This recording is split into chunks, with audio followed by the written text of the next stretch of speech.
It's that time of year again. We are back at the Skuna Stadium, but this time the PK Blinders are going up against Six on Fire, and it's live.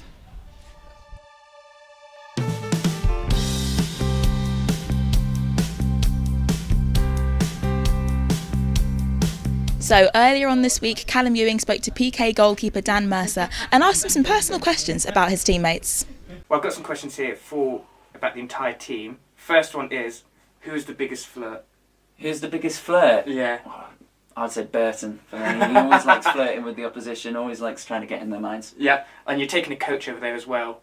Do you think anyone will miss the coach, be late for it? Who would be late for the coach? Yeah. I hate to say it, but I think Luke Laurel. He's usually a few minutes late. I know for a fact Gossie will definitely be on time, but there's a few who late. But I'd say Laurel probably be late. Yeah. Hope I'm wrong, Laurel. Now, obviously, it's a cup final as well, so everyone's going to dress to impress. But who has the best fashion? Who has the best fashion? I'd like to back myself. Yeah, I'd like to back myself. I'll be wrecking the Southgate outfit on this Saturday, so you have to wait and see. They're going to put quite a physical game as well. Is there anyone that you feel was going to get booked? Who's going to? No, I don't. I think we can keep a clean game. Darwin got booked last year in the charity match, and I thought he got sent off. So I repositioned for 10 men, and then they scored. So that didn't help. But probably Leon. I'd say Leon. He's had the most bookings this year. So I'd say Leon. Yeah. Does he always leave a foot in? He does. He does. He does. Cool. Next question is, who's the worst at shooting?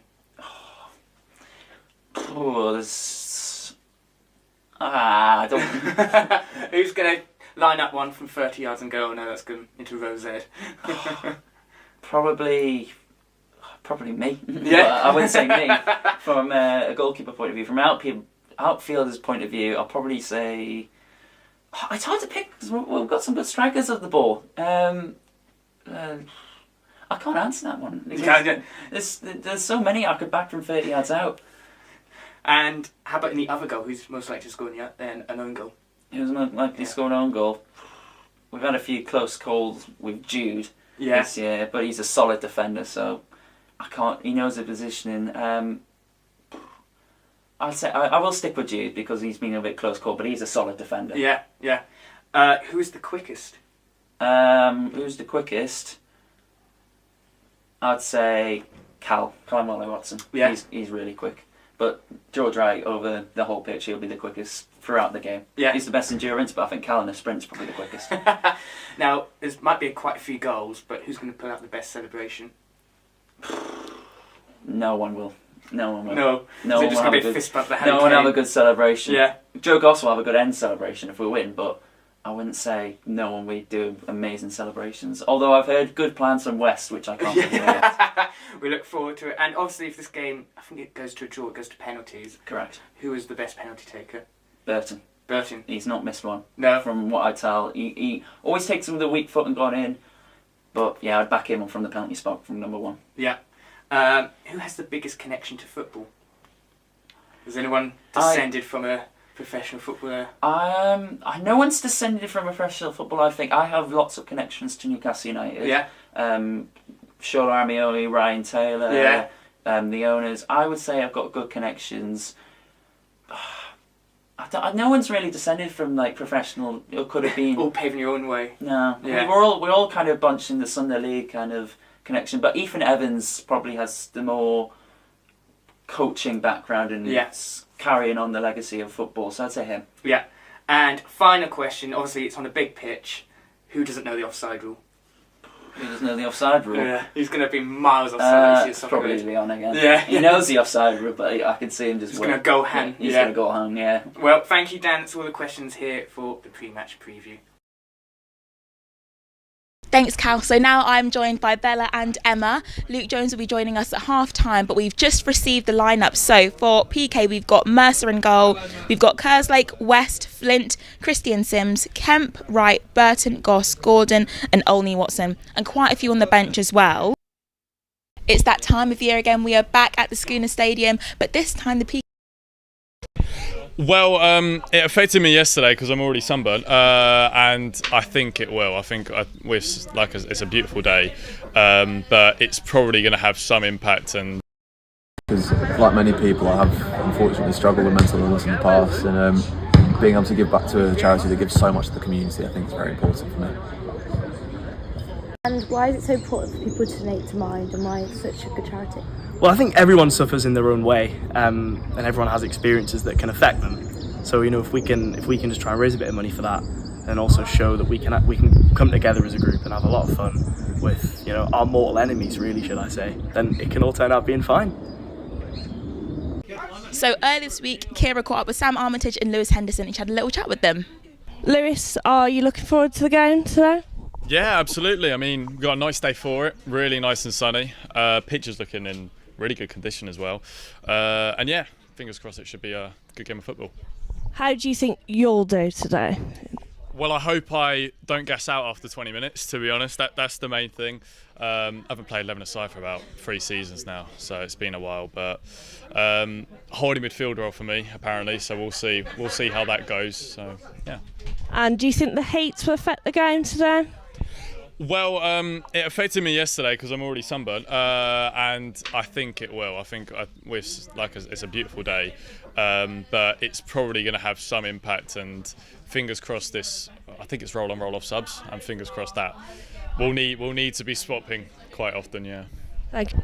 Sam, are you looking forward to the game today? Yeah, definitely. I've been giddy like all week for it. It's been a long time coming. Like we announced it in like January time, so it's been a long 4 months kind of waiting for it. But I'm happy that the day's here and I'm ready to get out onto the pitch. And how do you think you'll do today? Me personally or the team? You personally? Me personally, I'm hoping that my legs can last it. I'll be completely honest with you. I haven't played like a proper 11-a-side game in about 2 years since I left college. So I think that's kind of like my aim for today, to kind of play as much as I can, as much as the gaffers will let me. If I can pop up with a goal from a corner, then even better. And finally, do you think the hates will have an effect on today's game? Oh, of course it will. Of course it will. I mean, I've felt it just walking down from where the coach dropped us off. So yeah, it's gonna be a tough one out there, and yeah, it might end up being a case of who can brave the heat the best. Right, thank you, Sam. So we've also received the Sixers lineup. We've got Lewis Mycock in goal. We've got Caddick, Peddy, Sam Armitage. We've got Dudley, Henderson, Leo Christian, Walker, Marshall, Collier, and Pease. What are we thinking, guys? I'm really excited to see this, because I feel like 6 on Fire are doing an interesting tactic of taking like a lot of the players from out of their usual roles. So it's going to be really interesting to see how all that plays out today, to be honest with you. Yeah, honestly, Sam Wood not starting should be a massive shock, because he's been such a prolific player all this season. Well, he's not played the season, last season, and we know he's definitely going to impact the game. But it is definitely tactical. Get Pique a little bit tired and then roll on your better players and finish them off at the end. I think that's the thing. It's going to be interesting to see where the manager's tactics lie and like working it out throughout the game. Definitely. Well, I mean, Sam Wood is someone that does need to be talked about. Scored 64 goals in 17 games last season. Scored 4 goals in the last charity match game as well. 4 of the 6 goals that were scored against Pique. I mean, definitely someone to watch. But like you said, Bella, could be something definitely quite tactical going on there. But very, very exciting. Well, the lads are almost ready, so it's time to hand you over to our commentators, Adam Clark and Callum Ewing. Well, thank you, Tiara, and a very good afternoon. From myself, Adam Clark, and Callum Ewing alongside me for commentary of this University of Salford Charity Shield for Mind here at the Skuna Stadium in Atherton, and what is a very sunny afternoon. And Callum, I'm sure over the next couple of hours we'll do as many hot weather puns as possible. But looking at this one, obviously, two sides that know each other well from the Uni 6-a-side league. Just give us some general thoughts of yours ahead of this game. Yes, hello everyone, welcome to this very big match here at the Skuna Stadium, as Adam was just saying. It is a fierce rivalry, I have to say, between the 6 on Fire and Pique Blinders. They have been at it in the campus leagues, which of course where they play 6-a-side, but of course this is an 11-a-side game, which is going to be very interesting to see how both teams adapt. There's a couple of new players on both the teams, and it'll be interesting to see. It's clearly a hot weather out here, the pitch is very dry, so it's going to be interesting to see how they play with the possession, considering that the ball's going to be bobbling quite a lot, and it'll be interesting to see how they adapt with 11 players. Well, yeah, there's a few additions from some of the other 6-a-side teams to help out. Certainly 6 on Fire this afternoon, but from a shock perspective in the 6 on Fire team, there's a few names that we know very well. Dan Caddick, Sam Armitage, Leo Christian, and our good friend Lewis Henderson. Obviously, you heard from in the build-up. Obviously, a big game for all of those today. How do you rate specifically those players' chances in today's game? Well, Lewis has been seen as the best player for 6 on Fire. His stats back up. He's got 4 goals, 8 assists, but only 1 man of the match, which seems a bit weird considering the stats that I just read out. But it does seem like it's going to be a very good game. I can especially see Leo Christian also playing a big part in this game as well. He's got 6 goals and 1 assist. I have played with 6 on Fire a tad. Have you? I have. And I have to say that Leo is very in demand, always wants to win, very, very fierce competitor, but he's a really, really good player, so he's one to keep an eye out as well. And I would also say that keep an eye out for Joe Marshall as well. He's playing on the win, 3 goals, 2 assists. He always seems to be popping up with a few goals. And yes, it'll be really interesting to see how they, again, adapt to an 11-a-side game. Well, Max Hayes not here for 6 on Fire today. He's chosen to go to watch his beloved Nottingham Forest, which I'm sure he's taken a lot of stick for from everyone within 6 on Fire, and even I gave him a stick at the Journalism Awards on Thursday night. But we'll see how this game adapts to where these sides want it. I guess, Callum, like I say, you might be a bit biased then in terms of from a 6 on Fire perspective. No, very unbiased here. Very unbiased commentary here on Shock.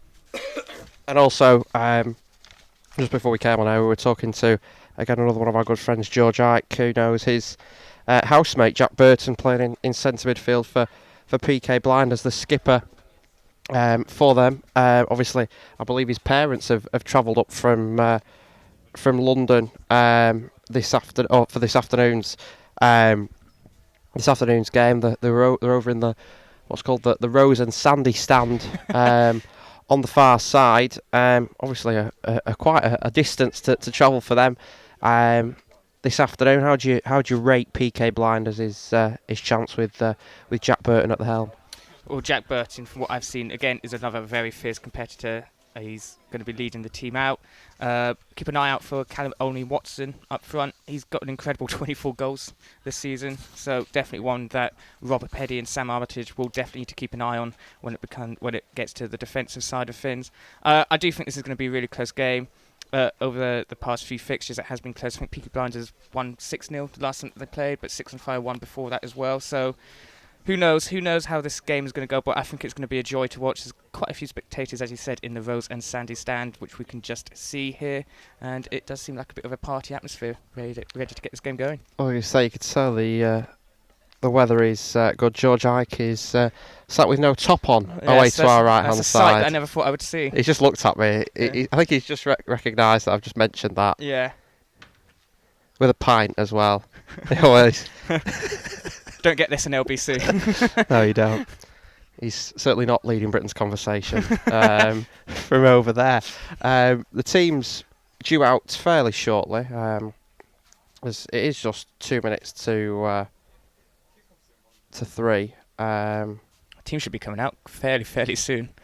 We're still waiting for them to come out. Any? Do you want to nail your colours to the mast with any predictions? I'm going to go, as I say, Pique Blinders have a much bigger squad than 6 and 5, so that could play a part when it comes to subs. Oh, and the teams are coming out just as I am speaking here. If I'm going to make a prediction, I'm going to go for a 3-2 6 and 5 win.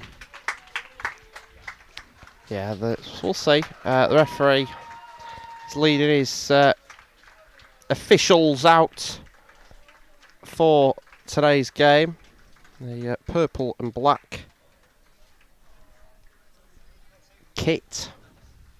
Pique in their blue and pink kit. Dan Mercer all in red for Pique Blinders, and 6 on Fire in their green and black with their goalkeeper Lewis Mycock all pink shirt, sort of purpley pink shirt with black shorts and black socks like the rest of the outfield players, and the two teams are just lining up in front of us, just about to go through the handshakes.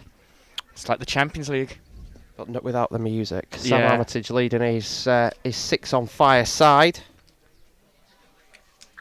That's where he's centre back this afternoon. I'll run you through the 6 on Fire side and the Pique Blinders side very briefly. So you got Mycock in goal. A back four of Carrick, Petty, Armitage and Dudley. Christian, Henderson and Walker the midfield with Marshall, Pease and Collier up front. So there's too many subs to mention. For Pique Blinders, they've got Mercer in goal, Goss, Kemp, Dan West. Your back three with Christian, Sims, Kerslake, Burton, Flint and Wright. The midfield 5 with Gordon Wu and Olney Watson up front. And again, Pique Blinders have even got too many more subs to mention than 6 on Fire. It is interesting that Pique Blinders have gone for a back three. You don't often see that in a game like this. Got 2 wing backs, so it will be interesting how far they can stick with that formation. So it's sometimes a bit of a hard one to play. 6 and 5 gone for the typical 4-3-3. Yeah, which is I did find it interesting when George Wright texted me the team earlier for Pique Blinders that they're doing going for a 3 at the back. But the two teams are going to get into the centre circle. There's going to be a minute silence ahead of this one today, ahead of what was the 39th anniversary of the Bradford City Fire at Valley Parade on this day 39 years ago. And James Doman, one of the Pique players who's on the bench this afternoon, is a devoted Lincoln City fan.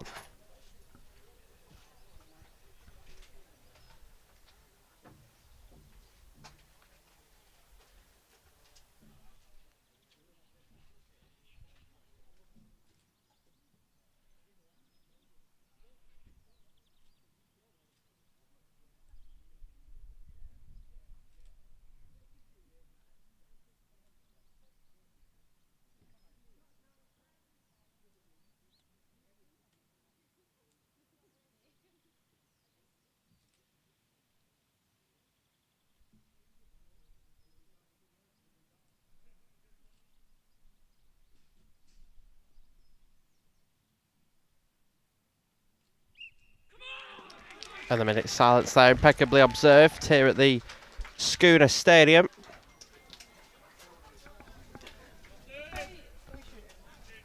And both sides are going to get ready. The atmosphere mic's just been turned on just in front of us. Thanks, Alex. It's always key that we mention the crew. Alfie, Matt Hallsworth as well, who's just looking at a screen at the minute. He's going to be looking at the screen throughout the game, making sure that we're still on air. We're also live on Shock Radio, which we thank Josh Reed for, back at base. Teams are just switching over here at kickoff. Pique Blinders looking to be kicking from left to right. So it's I'm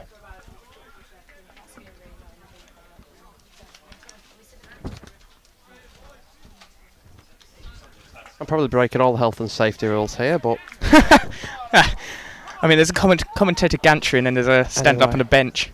Correct. I might come and join you up here. There is a wall behind us, so we'll be fine. It's going to be 6 on fire to get us underway. This is where we find that Callum's cable doesn't reach.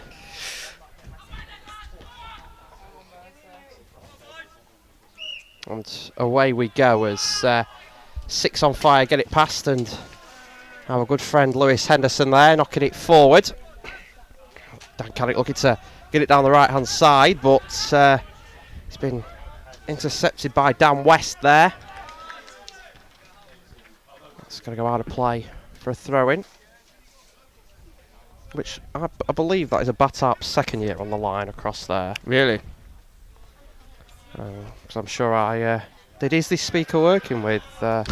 He's called George. Crunch and challenge there. Oh, nearly break. Collier nearly got the end of a loose ball there.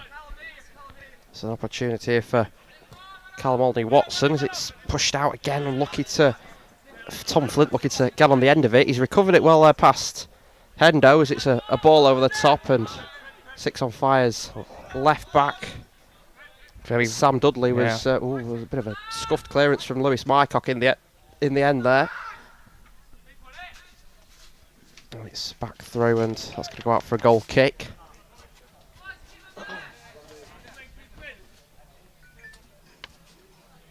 We've already seen a couple of players just knock it forward just to test out the defences. Sam Dudley dealt with it very, very well there, knocking it back to the keeper. That's Sam Armitage that's taking the goal kick, so it's flicked on by Aldney-Watson. As it looks to be again with Flint for Pique Blinders, who seems to have caused most of the trouble in midfield so far, but he's totally lost the possession there. You can see Abby Swingler dancing on the far side there. I think it says "Go Sammy Whammy" on her thing over there. I assume to support Sam Armitage, her Atmosphere colleague. Good throw in there, but 6 are able to clear. Oh, that's a flying challenge there. So I'm trying to get a good balance between TV and radio commentary here for our listeners / viewers. Peaky Blinders have a corner here. First possible opportunity of the game. Well, it's on the far side. So the ball clipped in. Looking to get the cross there was Jude Kemp.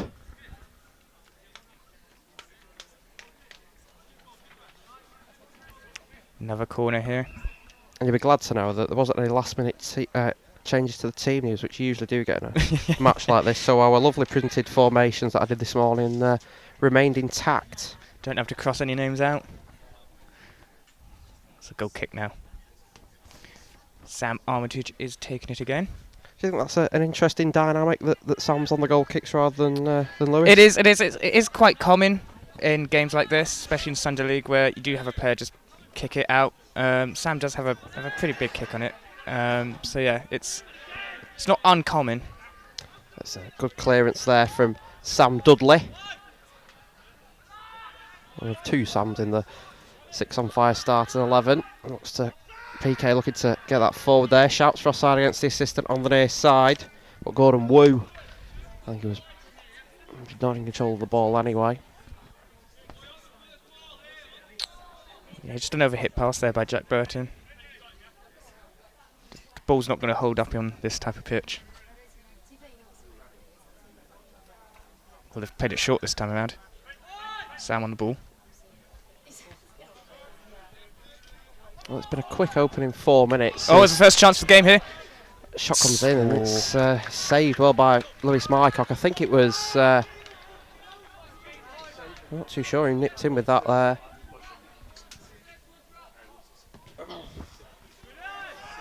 Sort of meandering back to midfield.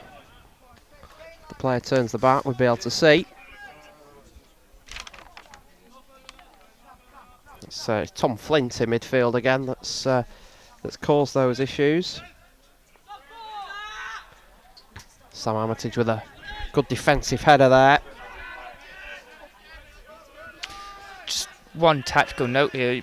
George Wright's playing right wing back here, but he's drifted into midfield. It's kind of interesting to see how that is going to progress during the game. Yes, they look to get forward here. Cross comes into the box, but Mercer in that Pique goal. Very Liverpool-esque kit for the Newcastle supporter. And Liverpool won't be, well, they might not win the Premier League. I think they mathematically can't now with City's result. I don't think Thierry will be asking Luke Jones about that at half-time. It goes down the line from Dudley, looking to get a knock on it. Walker down the line again, but that's scuffed and is going to go out for a goal kick. Relatively cagey start here. Peaky Blinders probably having, what would you call, the better opening so far. Certainly the ball's been 6 and 5's half the most. Well, they've had a couple of good breaks, but nothing really of major note.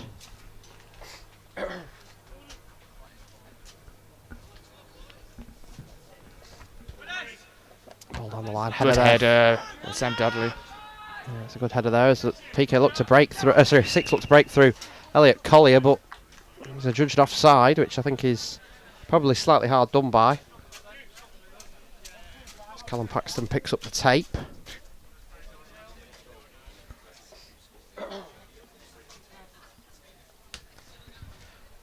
Don't forget, this obviously is a charity match. There's a link in the description on YouTube to donate, but you can also head to the Shock Radio website, shockradio.co.uk/mind, if you want to donate.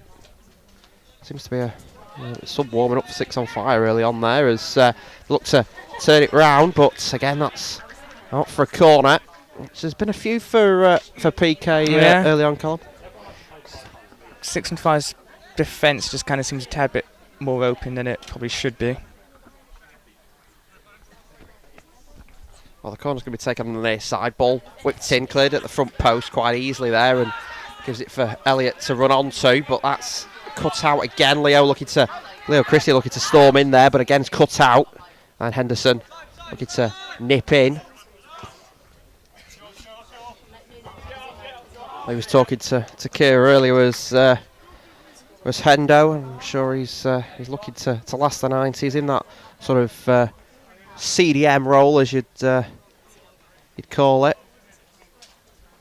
Obviously can pretty much play anyway. If you needed a centre back, I'm sure he could do it, as he gets a good block in there. They call him the Staines Makelele.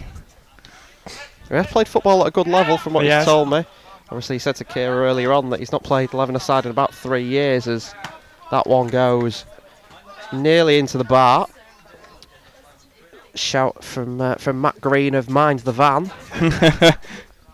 Of course, there's no ball boys either. Everyone's going to go and get the... The photographer's just thrown that one back.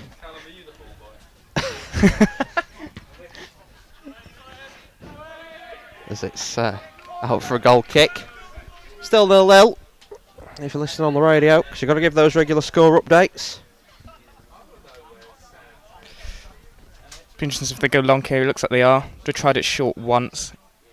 Didn't quite work out here, 6 and 5, but Sam Armitage just kicks it long. Leo Christian flicks it on, and it's just hammered clear there by Joe Goss and Pique Blinders. Out for another goal kick here. 6 on fire. And the usual routine of Sam Armitage taking it resumes. Goes long again. More in the central this time. Elliott's on the ball, flicks on. Looking to see the sand bouncing up from the pitch there as look to get a knock on there towards Leo Christian, but that's cut out, and looking to pick it up is Austin Pease on the far side. And looking to get the ball back across, and again, scuff clearance there. Leo Christian with an effort, and it's blocked again. And it's going to hold back 3 to Dan Mercer. Leo Christian, the top scorer for 6 on fire this season, 6 goals to his name. Having played with Leo, as I said earlier on, he can absolutely hammer a ball. You don't want to give him a space anywhere. You can absolutely let one fly. Yeah, it's. Don't think you want to be in the direction of a Lewis Henderson strike. Sorry, you don't want to be in one of them either. A Leo Christian strike rather, as it's looking to get the ball across, and it's a save on the feet. A strange save there. Lewis Mycock with it saved with his feet.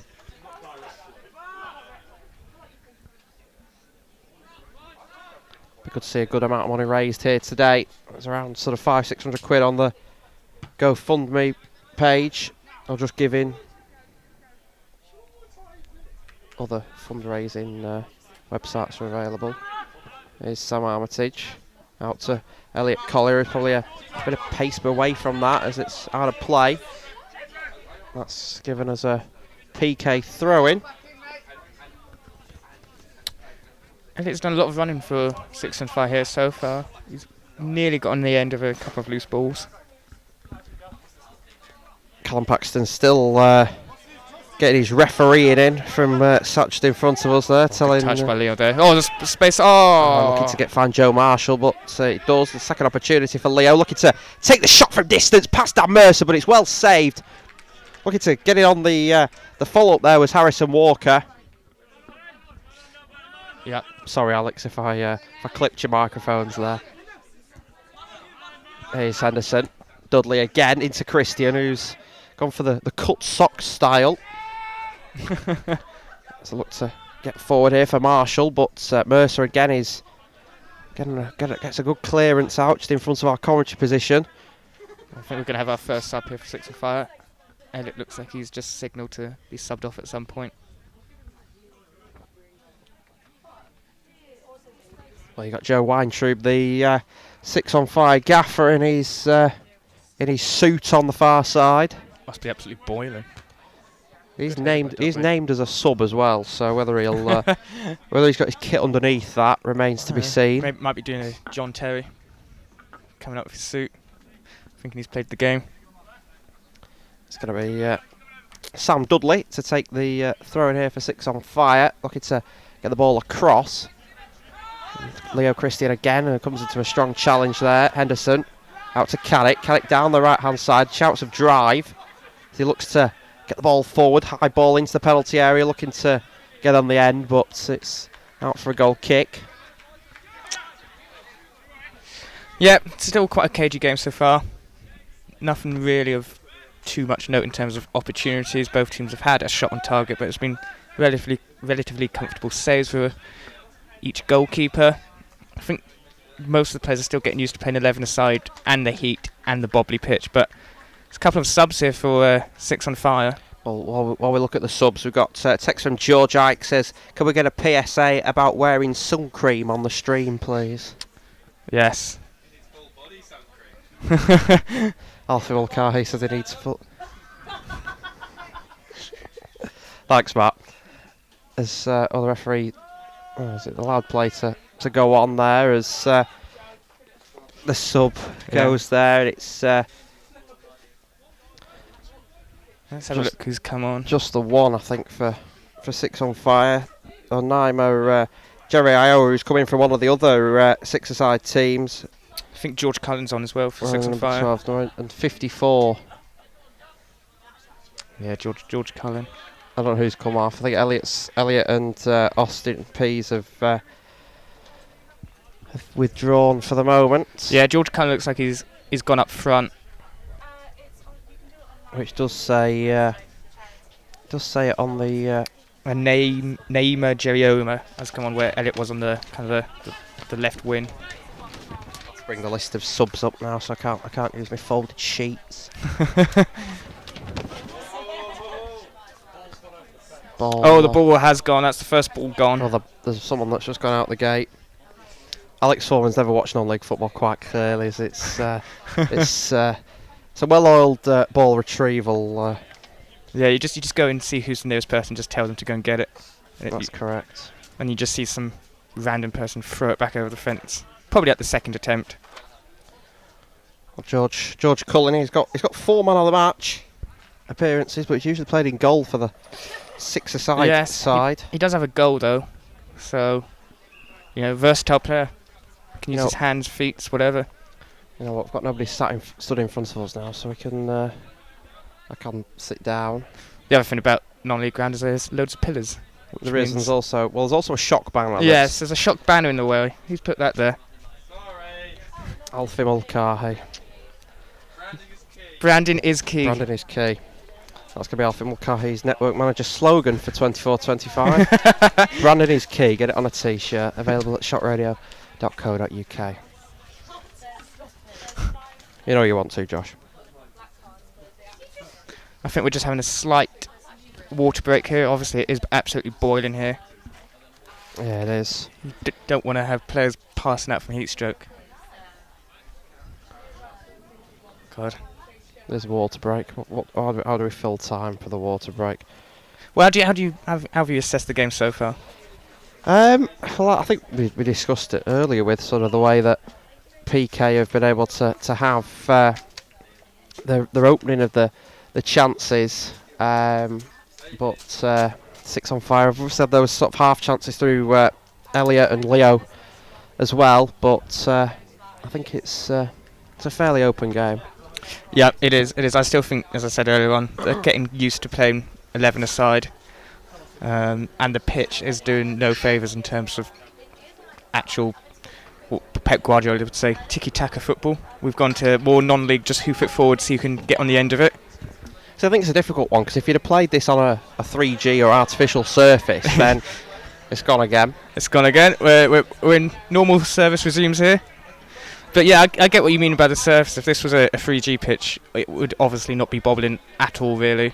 So I also think that would create a lot more work for the players out here. It would. They've got to just manage kicking it long, but also not absolutely exhausting themselves by the end of the game.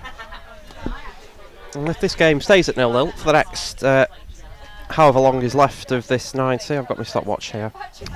Ever the professional. Ever the professional here. There is no scoreboard here either, so we're going to have to keep track of the scores ourselves. 16 minutes we've played.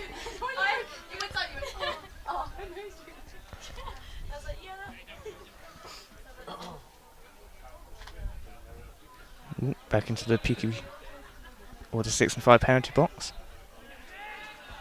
Let's look to get it across there. Bit of head tennis here. And hoofed clear. Oh, standing to a decent pass. Joe Marshall. Leo tried back to Joe Marshall again. Oh, that's a foul there. That's a foul by Harrison Walker there. Very late. There's some calls for a yellow card. Obviously Not that type of game. It's not just this game that's going on. There's plenty going on in the Premier League, which I don't know whether to tell Callum this, but Brighton are 1 up against Newcastle. There's another Newcastle fan, Dan Mercer, steams out. Sweeper keeper. There's a bit of a push there from George Cullen on one of the Pique players. He stayed down. Referee has pulled it back because expletives there out of the mouth of Leo Christian.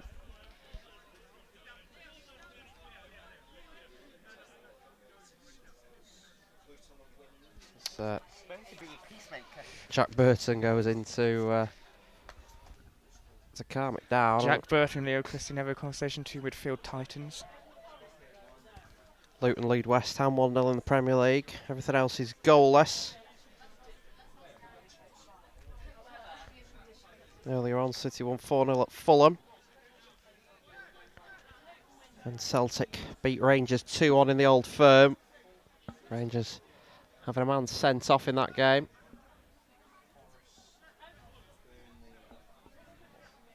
Who's this guy in the white shirt? Just appeared with the ball on the pitch. Didn't realise we got physios around here.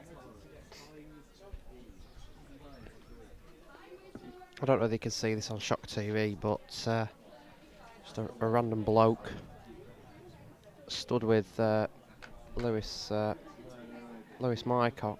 Doesn't look like he's got. It looks like he's got Pique shorts and socks on, which is interesting. I don't know if he's trying to get in the head of the 6 on fire goalkeeper. Bit of mind games going, possibly. Off goes Dan West for Pique.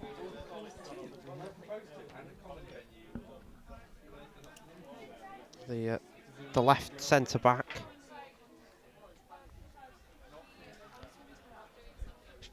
Chariton nil Barnoldswick now in the Macron Cup final in the North West Counties League if you're interested as well. Played at Accrington Stanley this afternoon, that. Bit of Accrington. It's hoofed. Absolutely hoofed out there. I think it's gone out for a throw on for 6 on fire on their right hand side. Not too sure if who Pique have brought on for Dan West or whether Dan's just still receiving treatment. So it's George Cullen getting into the mix there. Back out to Caddick. Bit of a trailing leg there from one of the Pique players, but they're able to get it away. 6 on fire looking to retrieve it. It's a good opportunity for Armitage to defend there, but probably scuffed clear. Leo picks it up and cleared by Jack Burton.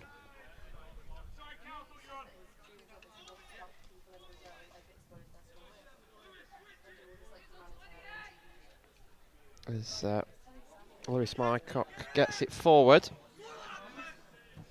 It's a bit of a physical game, this one, as Sam Dudley looks to get forward, looking to find the run of Leo Christian. He's knocked off the ball there. The referee's got a decision to make there.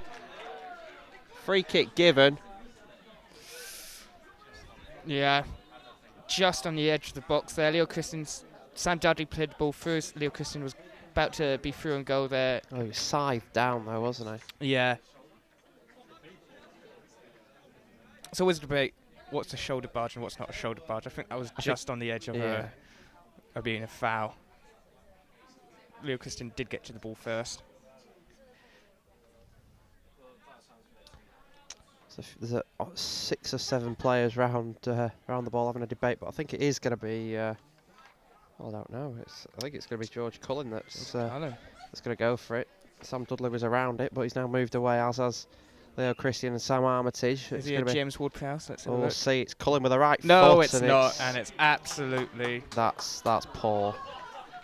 I mean, you'd see a shot like that at Twickenham, not at the Skuna Stadium. I don't think he's going to be on free kicks if they get any more. That was pretty abysmal.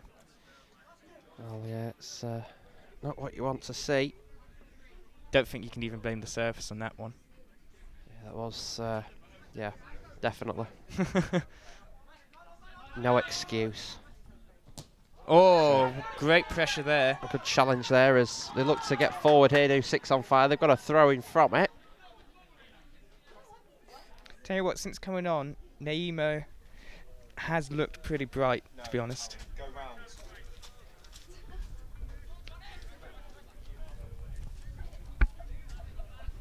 Throw in here, 6 on fire on the left. Sam Dudley throwing it in.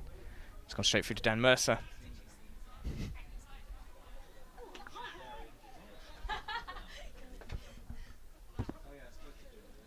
Dan Mercer's going to just kick it long down here.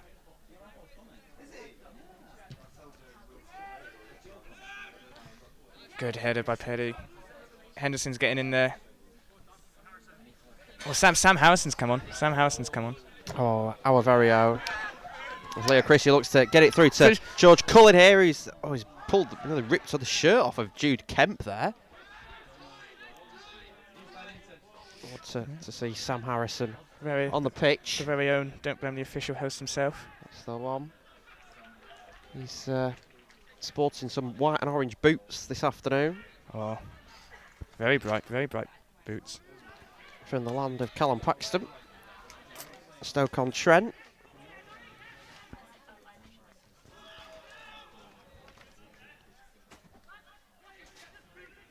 Apparently he goes under the radar in his matches in the six-a-side league. So that's, really? Well, he has got some pretty good stats.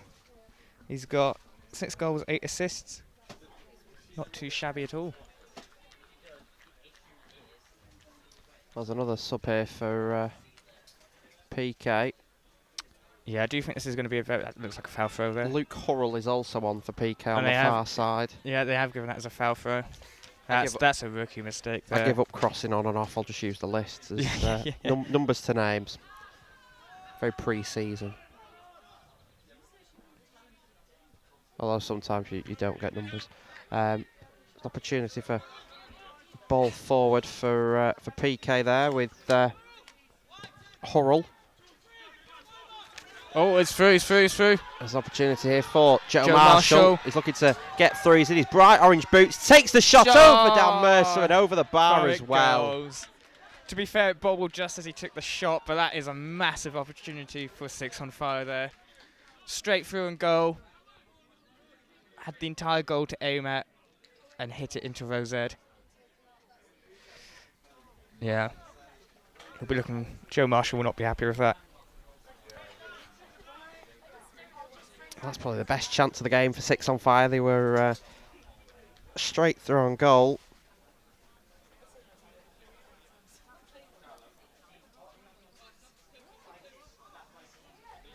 Dan Mercer kicks along. Pretty decent kick, to be honest. It's an opportunity to get forward. I think 6 and 5 have grown into this game. It's starting to edge towards. Oh, as Leo Christian takes the shot here, and Dan Mercer, good hands there, stops it from bobbling away from him. Bit of a weird throw though.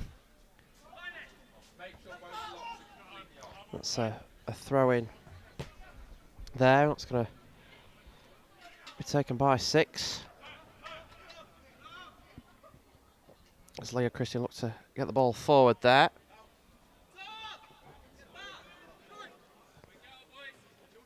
Got about 26 played, still 0-0.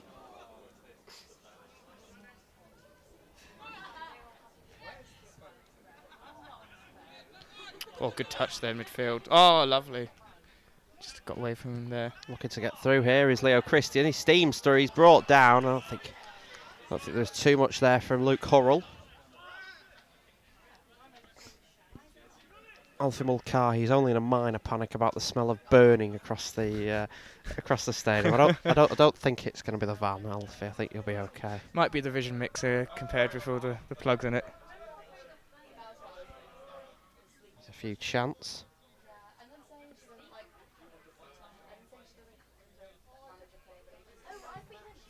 Down the line. It's well worked. Sam Harrison. There's a look to give away a free kick. That was very strange. Leo Christian ends up down on the pitch again. It's only Watson, but Armitage is able to pick it up. Leo Christian's ended up on the full quite a few times. Henderson again out to George Cullen. Good ball across. Yeah, it's a good effort. Marshall looking to get on the end of it. Looks like a foul. Oh, they haven't given it. Looks soft, to be honest. Oh, they have given it. Ooh.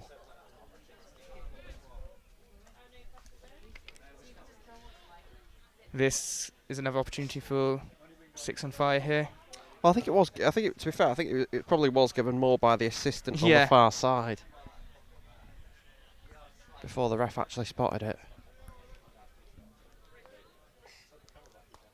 Still 0-0. Big opportunity from this free kick, and Callum's commentary notes have just blown away. It's going to be Marshall on it. Right-footed delivery into the penalty area, looking to get the head on it there, and it was a good head in the end from Sam Wood from 6 on fire, who's come on. Sam Wood's got some good stats as well. He's there. So, while Callum picks up his stats, I'll just run off the 4. He scored 4 in last year's charity game. 6-1 win, of course, for 6 on fire. It was indeed. his company apparently are the sleeve sponsor for Pique Blinders. Oh, which is an interesting line. There's opportunity here for Pique Blinders is Charlie Wilson just going down the line there with some pretty good pace. Henson comes over. Armitage with a header. Good header. Leo Christian looking to run onto it, and he does. He gives a good flick ball, looking to get it towards Sam Wood. Dan Mercer's seen this one out.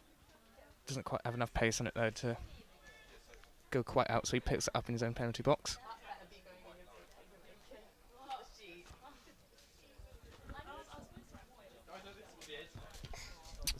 Is this your first time at Atherton Stadium? It's not actually. It's my third. Oh. I've done previous games. Well, when you've got the non-league miles in that I've got, Callum, it's, yes, I forget I'm with the Peter Jury of non-league. I'll take that.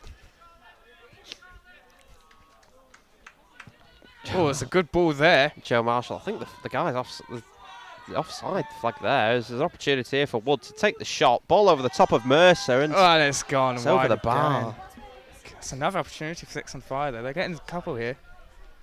It should have been called offside there, though. Of course, we don't quite have VAR here, nor do we have a semi-automated offside. So nor do we have a monitor. Nor do we have a monitor. It's just varied by what we see. / whatever Callum interprets the referee himself. Yeah.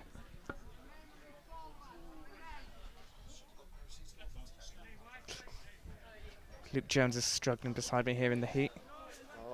I don't know, but Paxton's just got very excited that Newcastle score, and I think it's not gone the way that he wants it. So here at Shock TV, we don't only just commentate on a game, we also provide final score. Correct. Everton lead Sheffield United by a goal to 0. Tottenham Burnley's 1-1. Palace lead Wolves 2-0. Luton still lead West Ham by a goal to 0. Oh, the ball's gone again. Ball's gone again. That's the third time. Same side as well. Is it the same ball that they keep getting back, or have they got multiple? I don't know if the budget goes that far. I mean, just have one ball for a game like this is very. Because if it goes that way, then you're a bit screwed. Or that. Well, I don't know what's behind the goal away to our left. I think we have one backup football. Well, it's not great, is it?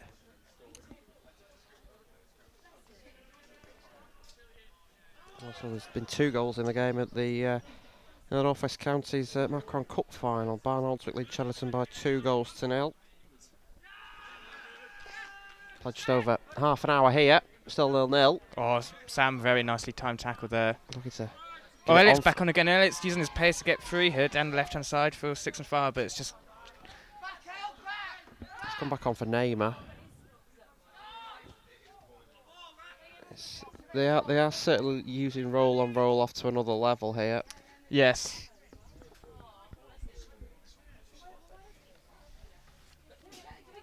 Yeah, it's getting quite confusing who's on the pitch and who's not on the pitch.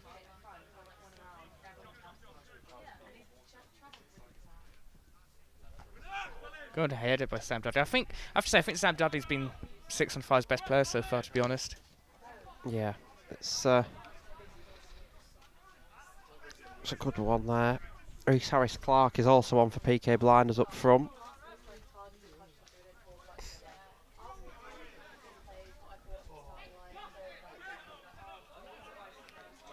They look to get forward here.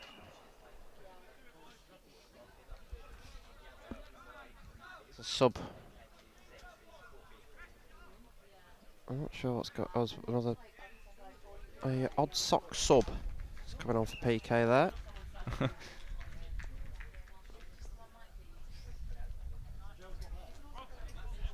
Ball forward there for Peddy there for 6 on fire. Cut out. And that's out for a throw in again.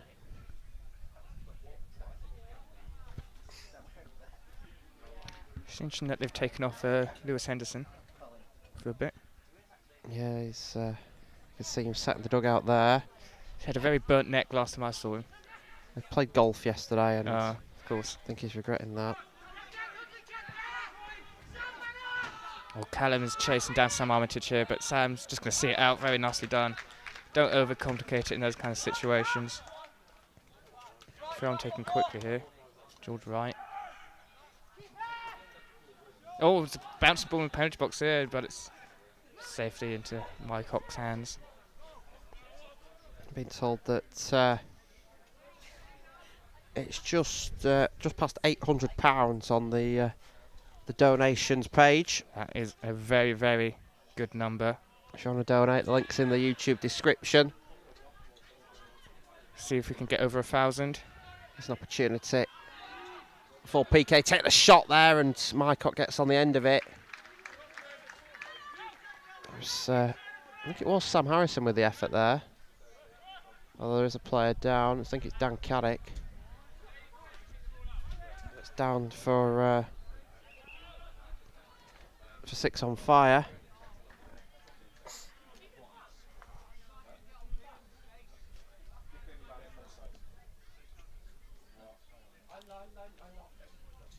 Has anyone impressed you yet? I think it's still an open game. I think it's difficult to define a player. I think you mentioned you mentioned Sam Dudley for 6 on fire. I think you've got to look at Leo as well. But then Caddick's going to come off here. Looks like a pulled muscle. He's been helped off by a couple of his teammates. Looks like the speaker is now off. Is it working? Well, Caddick isn't now. So I'm not too sure who's come on in his place. It's I think it's Kieran Newton. The commentary notes, he was described as the best looking player on 6 on 5's team. Was he? Yeah.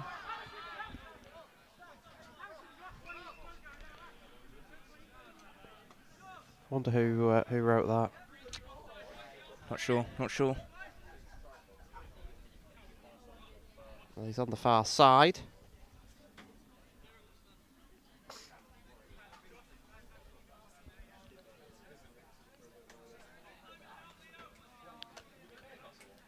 For apparently his strength and knowledge to be at the right place is unrivaled. Wow. Well, 6 on 5 could certainly use somebody right now.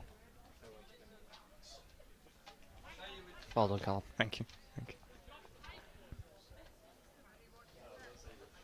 Good Kings of Leon reference there. If you haven't picked up,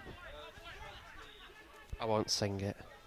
There's an opportunity for Pique to get through, but Sam Armitage again, good forward. Yeah, we're not going to quite do Bandioku around here. No, my ears are still recovering. Well, yeah.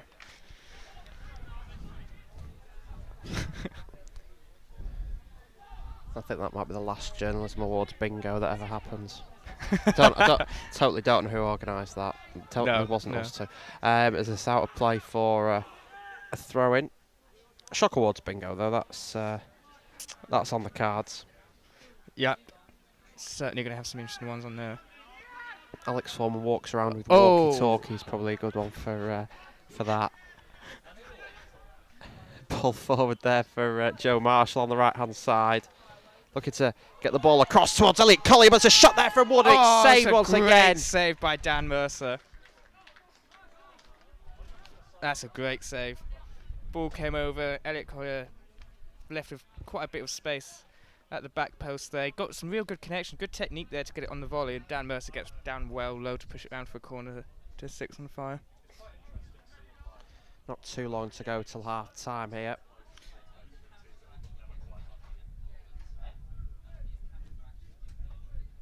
Ball forward into the penalty area. There it's in!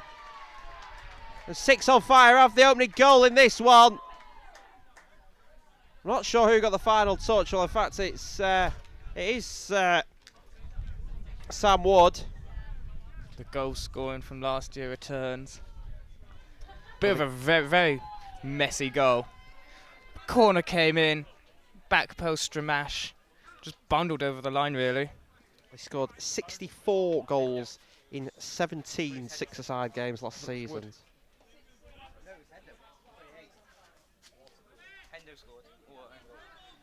Paxton telling me that Hendo scored, but I thought it was Sam Wood. Well, Sam Wood did a forward roll. Yeah. Can we have a check on the replay as to who put that one in? VAR. I think Hendo ended up in the goal, but I don't know if he took the ball with him. We'll find out. Would be weird if Sam Wood decided to do a forward roll if he didn't score.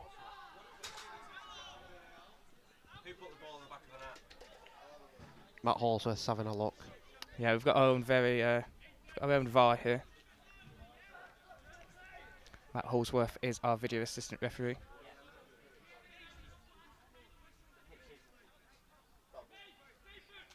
Just over 4 to go to the break. Obviously, you've got to look at the water break stoppage to add on to that. Collier looking to get on the end of that, but steamed forward. Collier's nearly brought to the ground there.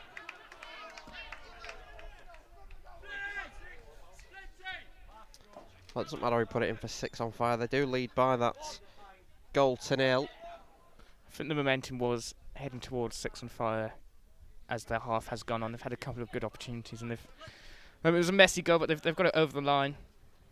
Alex Walker on the ball for 6 on fire now. He's done very well. Nearly had Henderson's support, but he's now got Collier's got it on the right hand side, or the left rather, and Mercer steams out. As Walker is brought down, free kick given. A bit harsh that for me. It's a bit confusing how the referee's wearing purple when the other team's wearing pink and blue. It might be a clash of colours. The replays are inconclusive, apparently. Oh. We'll have to find out. Well, I think Lewis is trying to take. Lewis he's just looked at us and clapped. So. I think we have a situation here where Sam Wood thinks he scored and Lewis Henderson thinks he scored. And the replays are inconclusive. So that's brilliant. What we do know is that it's 1-0 6 on fire. Wood/Hendo, it says on my sheet. So yeah. I'm sure we'll. They can have it out at half time as to decide who scored. Ball into the area from Dudley. Not the place in the West Midlands, just the player. Yeah, Lenny Henry's not on the ball. No. He's probably at a Premier Inn. And it's. But Pique Blinders' defence needs to be awake for this corner. Yeah, they do. It's on the far side. Yeah, all the sounds. I've no idea what's going on now. Ball forward into the penalty area. Deep it goes. corner, looking to again. Get ahead of Henderson was there, as was Wood. Henderson looking to find the second ball, but to no avail. Oh, nearly got a shot away there, Henderson. Brought down. So that's going to be out for another corner. 3 minutes to go to the break. I have to say, these corners from 6-5 have been very dangerous so far. They've got some good deliveries on them.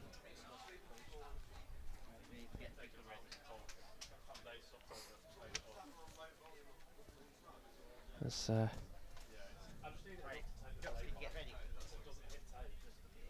Callum Paxton prepares the crew for half time. We will who will be handing you back to very shortly. Yep, our esteemed pundits here. See what they thought of the half. Wonder which one's going to be the Roy Keane. I don't think you can really be Roy Keane about this game. There's an opportunity here for Wood. And again, he's brought on the Pique player there. The referee could have quite easily given a free kick to Pique.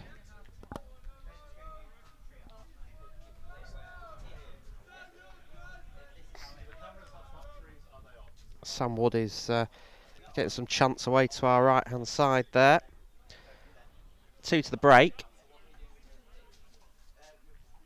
Every time I look over to my right, I just see George Ike topless.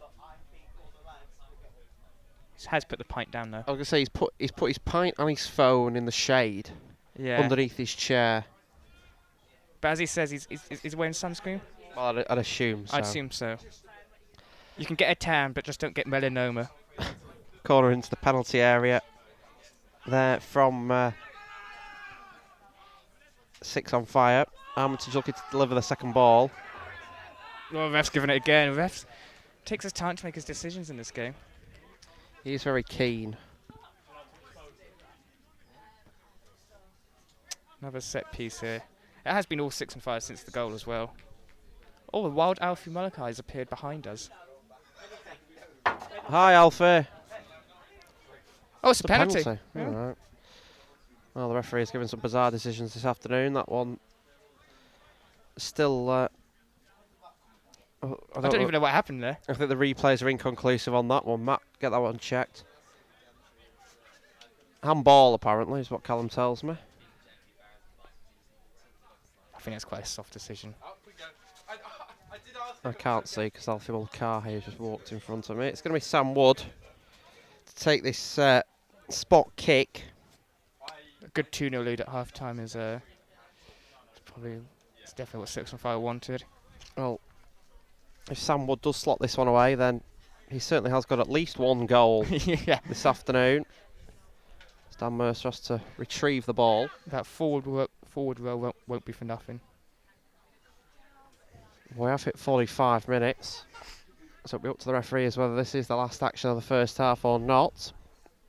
But Wood steps up, left-footed, scores! Good penalty. And that's a second for 6 on fire in this charity match at the Skuna Stadium. Definitely scored by Sam Wood this time.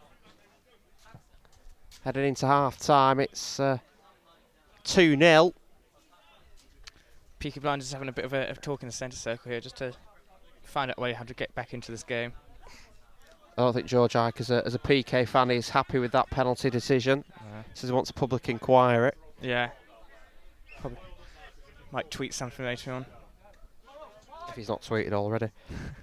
Into added time here as Tell you what, Pique Blinders need half time as soon as they need it. Going again, looking to find Collier. Wood again, steaming forward, takes a shot left-footed, bobbles, and Mercer gathers it. Wood's come on, he's completely changed the game in terms of attack for 6 and 5.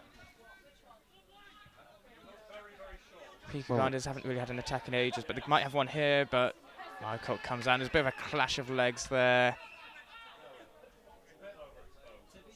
The referees with an excessive whistle.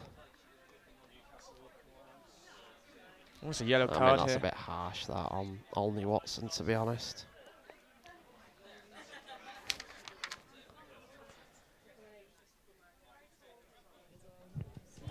You are quite tall, aren't you, Em?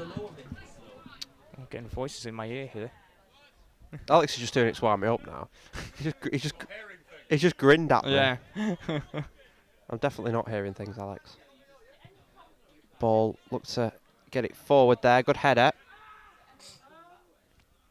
And that's had a play for a throw-in. And that is half-time. So, all the action, pretty much, of that. Callum coming in the last sort of like 10-15 minutes of that first half. Yes, Pique Blinders started off the game, probably the team on top. They had a good couple of chances, but 6 and 5 have grown into the game, and they fully deserve their 2-0 lead. Joe Marshall had a pretty good chance when he went through on goal. Had a couple of others as well. We're still not sure who actually scored from the corner. It was a very messy goal, as we said, bundled over the line. But what we do know is that Sam Wood did score a penalty. Again, we need to see what the penalty was actually given for. But I'd say it's been a very cagey game, but with a couple of good chances, and 6 and 5 probably deserve their lead. Well, let's see what our pundits in the studio thought. Back to Tiara and the team. Thank you very much, Adam and Callum. So that is 6 on fire, 2 PK Blinders 0. I mean, I would say 6 is a down, but maybe not out. There's still 45 minutes left to play. Bella, I'm going to go to you first. What are your initial thoughts on that first half? Well, when we kicked off, obviously 6 on fire started without their best team, and because of that, I did actually predict before the game that PK would get a couple of early goals. I was certainly wrong in that respect. I mean, it's been very, very close. I think at the end, that goal from the corner, At the time, I thought it was a bit lucky, but obviously it was a very beautifully put in corner, and then the penalty just to follow. Mr. Samwood, I mean, it's just wow. Yeah. Mr. Reliable, honestly. We said it before, but even watching him at the end of the half, when everyone else was knackered, he was still running, still going for it, giving it everything. So really invaluable player to have. But for the second half, I'll be looking forward to Dan Mercer in goal. We know he's solid. I think in open play, he stands a lot better chance than he does obviously a pen and a corner. And I honestly just hope that Pique can bring up some energy, maybe get some new subs on, and we can get it competitive, because it will be quite a disappointment to not see the game end with a bang. Yeah. What about you, Emma? What are your thoughts? If you could sum it up, how would you say that first half went for the Sixers? I think they're doing pretty good. I think they're pulling through. I think a bit apprehensive at the start, like their chances, to be honest with you, and so were they. But they're pulling through and they're doing really well. And obviously that first goal with a bit of a question whether Henderson or Wood was actually the one who scored it. But no, they're working really well as a team, and I think that's the main thing. But I think it's going to be interesting in the second half, because obviously they've got 19 players and Pique have got 21. So it's going to be a thing of like, are they going to keep up the energy to keep going? I think it's really going to be all about tactics now. Of course, before you start a game, the managers are always thinking about tactics. They're always thinking about how they're going to, get things sorted, thinking about the best way that they can get their teams to win. Mm-hmm. But now it really is going to mean either winning or losing, especially for the blinders, because they're 2 goals behind. Mm-hmm. Bella, what do you see George Wright thinking right now? What do you think he's telling that team right now in the changing rooms? I think he needs to be telling them, firstly, that to keep their heads up. Very easy to lose your head when you concede 2 in such quick succession after such a tiring match as it has been. But I also think tactically he should be thinking about telling his defenders to be a bit more aggressive, give a bit more shove. We've seen a lot of players going down. I've seen a lot of Pique players going down, and it's like little shoves like that where I think they might be looking for the foul, but just stay on your feet and give it back to them, knock their confidence, because Six on Fire are now going to be feeling on top of the world. So any little thing you can do, any bit of aggression, is really going to, help them be in good stead. And then anyone tied, bring them off, get new people on to just keep the confidence up. Fresh legs. But as you said, they're down, but they are not out. If you can score 2 goals in 45 minutes, you can definitely score another 2. Exactly. There's time. I think that's the thing. There is absolutely. What do you think Joe Reintrobe's telling his team right now, Emma? So I think Joe Reintrobe actually meant to be playing in the second half as well. So it's going to be interesting to see Joe play, to be honest with you. I'm excited for that. But I think he's probably keeping them going, a bit of energy, and I really do believe in them, and I think Joe will be too. So I think it's going to be a sort of thing of keeping that energy going and just keep being proud of themselves, because they are. Yeah, I think, Joe is probably one of the most experienced players that we probably have on the entire pitch, because he is the one that plays I think it's Sunday League football week in and week out. So it'll be quite nice, because he's able to approach the game not from only a managerial perspective like he has been, but he's going to get on that pitch and properly get stuck into it. So it's looking positive. But again, Pique are down, but they are not out. We've seen comebacks. Football is all about comebacks. So hopefully they can turn it around for themselves. We were talking about the weather earlier, of course, because it's such a hot day. Yeah. Do we think that we notice any exhaustion quicker than usual, or what are your thoughts, Bella? 100%. Within the first 10 minutes, I saw so many people walking. Where for a game like some red faces. Yeah, the red faces, the sweating. We've had shirts being pulled up. We've seen a bit of this, bit of that. We've seen people cutting their socks. Oh, don't. My God. But, we said it was going to have an impact on the game, and it definitely has. But I think at the end of the second half, that's when we're going to see peak exhaustion. And I would be shocked if these lads aren't downing their whole water bottles as we speak. Because, I am, and I'm just watching. Yeah. And once again, it really is just a mind game, I think. It really is just getting yourself into that position where you're like, you know what, I can do this. It's hot, but it's all about winning. That confusion with that first goal between Henderson and Samwood, I'm not sure what they decided between themselves. Might have to rock, paper, scissors for it. Might have to, like heads or tails with a coin. Flip a coin and we'll see. But it's who are we thinking is a standout player so far?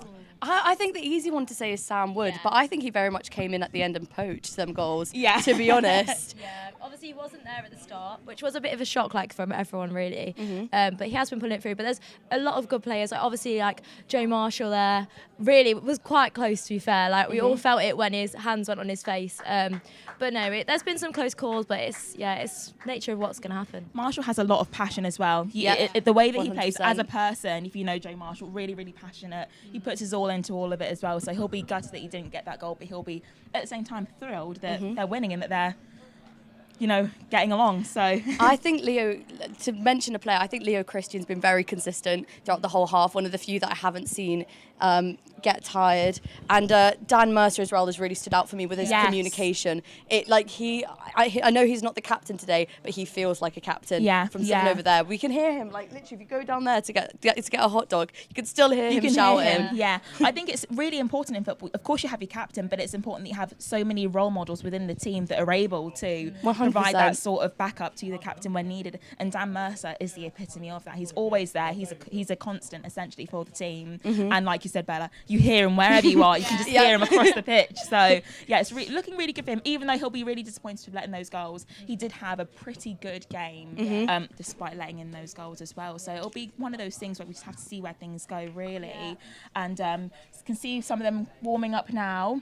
As we've discussed, I mean, you've got a bit more Pique players than you do the Sixers, but I'm not sure that's going to really phase the Sixers that much, really. I think they're on a high. I think that's the thing, and I think when you're on a high, like, it's just keeping that going and keeping that mentality going. Even it's the adrenaline as well, isn't it? They'll be buzzing from going ahead.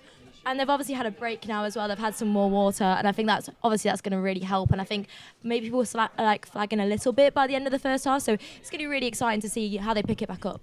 I think when they play in the Campus League with the Sixers, you see them rotating quite a lot, so they're quite used to that, I think. But they've dealt really well with having 11 players. But yeah, let's see how they get on now into the second half.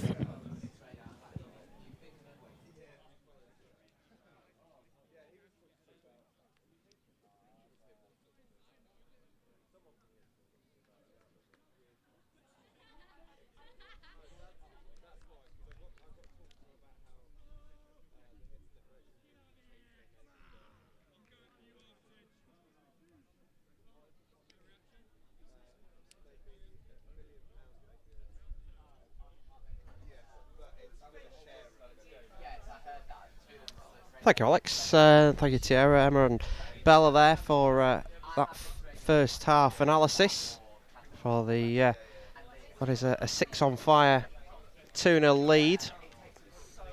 A shortish turnaround for half time. Yeah, it wasn't quite the 15 minutes that you usually get in a football game. It was more of a just over 10. Yeah. Seems kind of harsh with the weather on. Thought they'd given a tad bit more of a break. So it's a case of they just want to get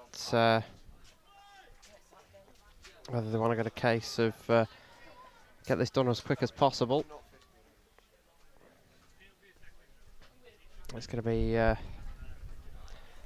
side that are behind, Pique, to get us back underway here.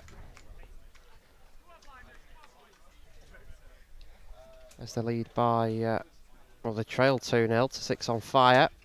Who are going to be playing from left to right. I don't know whether Lewis is waving at my ears. There we go. He's back on the pitch again. Lewis Mycock, the 6 on fire goalkeeper, has sported a cap in this second half. And, they're going to get us back underway. Oh, bit of a staggered kick off here, and off we're going.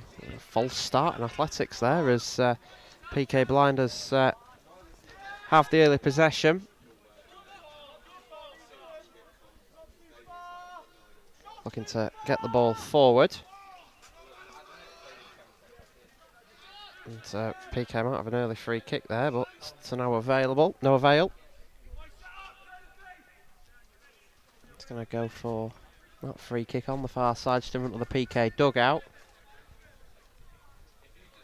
Pique probably need an early goal here, just to give them some confidence. Momentum was clearly with 6 and 5 towards the end of the first half. So they were 2-0 down, obviously. How do you think they approached the discussions at half time? Well, I think they would be encouraged by their first half performance in terms of the first 10 to 15 minutes, because they did create quite a few opportunities. I just think they fell away as the half went on. They probably need to make more of the opportunities like this one here. They've got a corner, because 6 and 5 usually do start off quite slowly but grow into games. So they just need to get a few chances going and just get some confidence, because as the old cliche saying is in football, 2-0 is a dangerous lead. It is. Corner on the far side into the penalty area. It's cleared away. Scuff clearance from Armitage. Olney Watson still alive there. It was a steaming challenge, that. Henderson's able to pick it up. Olney Watson's gone down. Wood. That's cleared. Olney Watson's back to his feet. Henderson claiming for the ball on the near side. Cleared. Neymar looking to get forward here. As my headphones are cutting in and out, which is interesting. Sam Harrison down the line here. Good tracking back there from Pique Blinders. Kieran Newton there for a good challenge.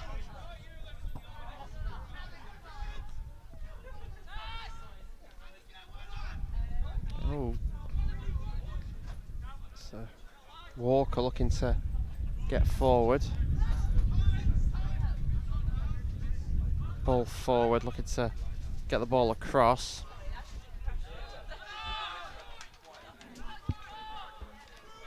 Oh, it's a bit of a swing and a kick miss. Well, Neymar looking to get forward. He's gone across both wings here. Looking to get the ball left-footed, as a right-footed into the penalty area. As Wood's looking to get on the end of it.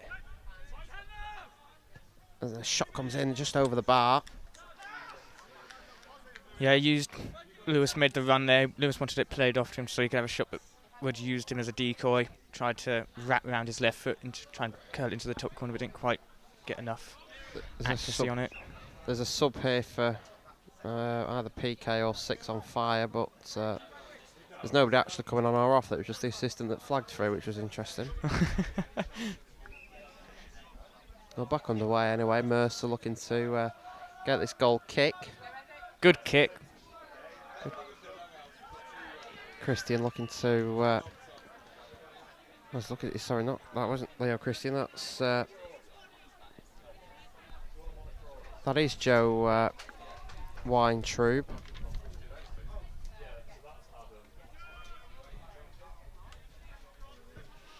Yeah, Joe Weintraub is on. I don't think he had that kit underneath. I think he was. No, that's a very, very quick change there. Got changed at half time. Player manager is now playing. There's opportunity here for. Oh, Dan Mercer's done very well there. Super keeper. Weintraub looks to get it over the top. It was. I think it was Walker with the initial effort. Yeah. That's out for a goal kick. Gone out for 6 and Fire corner. Sorry, corner rather.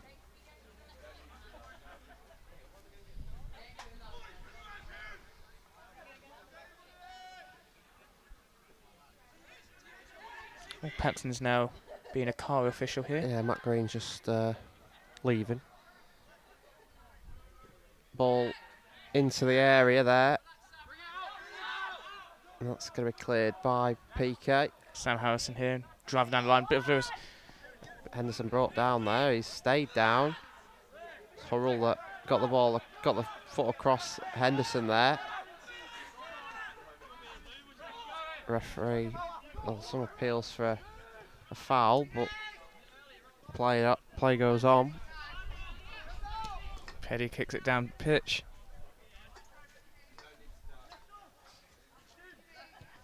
This is a opportunity here for Mercer to get to, but it's a shot comes in there from Neymar, and that's over the bar. Good opportunity there. The first real mistake Dan Mercer's made all game there. Pitch is still bobbly. Makes handling quite hard for a goalkeeper, but yeah, Neymar probably should have done a tad bit better there. He had quite a bit of the goal to aim at with no keeper.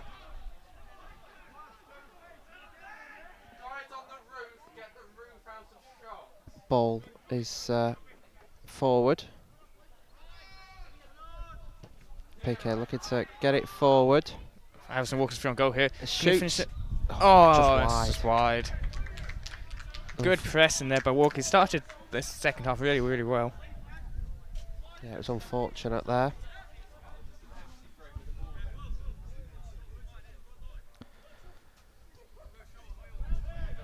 There's Mercer. Plays it out across the back for James Doman. And the ball's hit the roof just above us. Top of the stand. My headphones have cut out, so that's interesting. Henderson saying to us that he thought he was fouled. Again, we need to probably look at the replay. Still waiting for the ball to come actually back onto the pitch.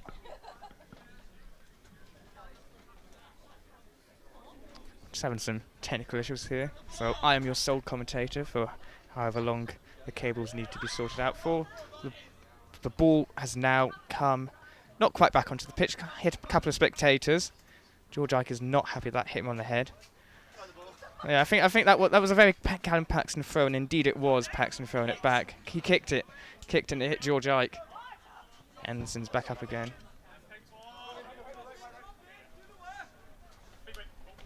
Oh, no. Newton really well there.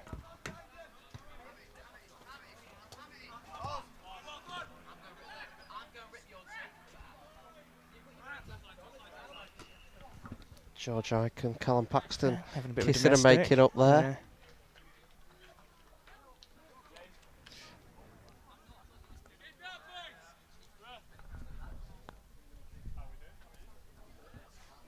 Yeah. Looks like there's going to be a little bit of a break here. Well, Dan Mercer's just given the gloves off to Dan West. Oh, Dan Mercer's got a nosebleed as well, I'm being told by Callum Paxton.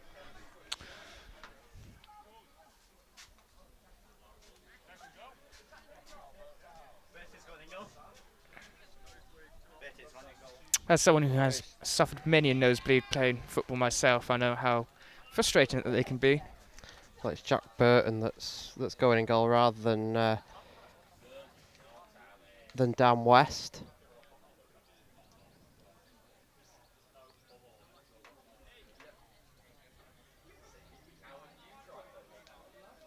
So a couple of 6 on fire. Oh, that's a Neymar's just going over for a drink on the far side as Pique Blinders make a change at the back.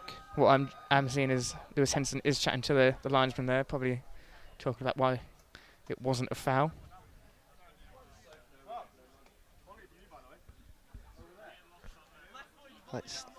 Once we do get back underway, it will be Newton with this throw-in.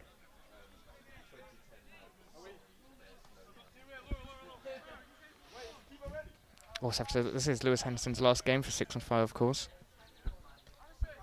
Yeah, before he's disappears. Disappears and becomes his own commentator.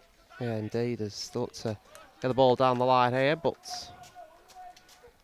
doesn't go goalwards. But again, another good attacking opportunity for 6.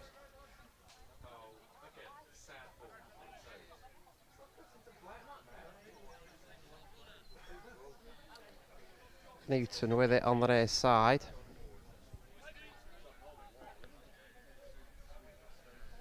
It's a bit of a spin out the back of his hands there, the ball. Henderson looking to turn past there as...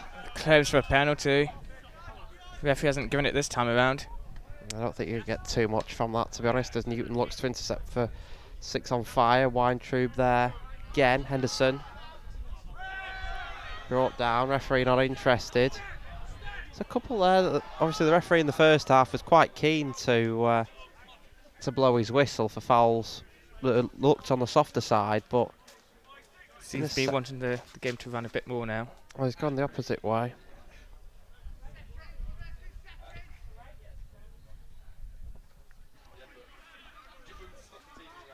Ten minutes played in this second half. 6 on fire lead 2-0. Been a couple of opportunities in the second half, but it still needs to really get going. Yeah, indeed, as they look to get over the top here towards Neymar, and looks to round the goalkeeper. And the shot comes in there from 6 on Fire's Josh Bird. Yeah, good ball by Henderson. Over the top Naima. Good save. Is it Jack Burton goal now? I think it is. Good save by the standing goalkeeper. And yeah, Josh Bird with the follow-up. Could have probably done a tad bit better, but shot just goes wide. I don't think that is Jack Burton. No, it did look like it was going to be Jack Burton, but now it's keeps swapping. I think it is Dan West. I think it is Dan West. It is Dan West, yeah. Dan West had the gloves initially, and then Jack Burton had them. Well, Jack Burton's now playing at centre back. As a shot comes in there from Wood, and it's in the back of the net, and 6 on Fire have a third. And Sam Wood. Well, he's on a possible hat-trick here if he's given the first goal. Somehow I don't think Lewis Henderson will allow that. But he's definitely got 2, and that was a really nice finish. Rolls of defenders, finish into the bottom right-hand corner. 3-0, 6 on Fire, and that looks like it's going to be game. This is a sub signalled here for someone. Bit of confusion who's coming off and who's not going off. Well, Sam's on. Sam Armitage is on. I think. Not too sure who's gone off there, but it's an opportunity.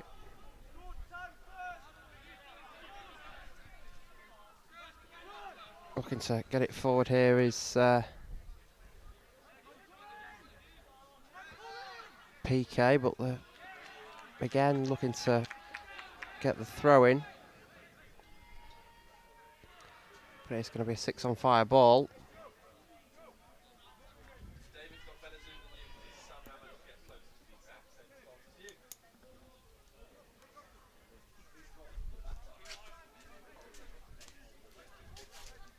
It's going to be a throw into the area. Good touch there. Ball forward. It's going to go out for throwing to Pique. They really do need to do something if they want to get something from this game.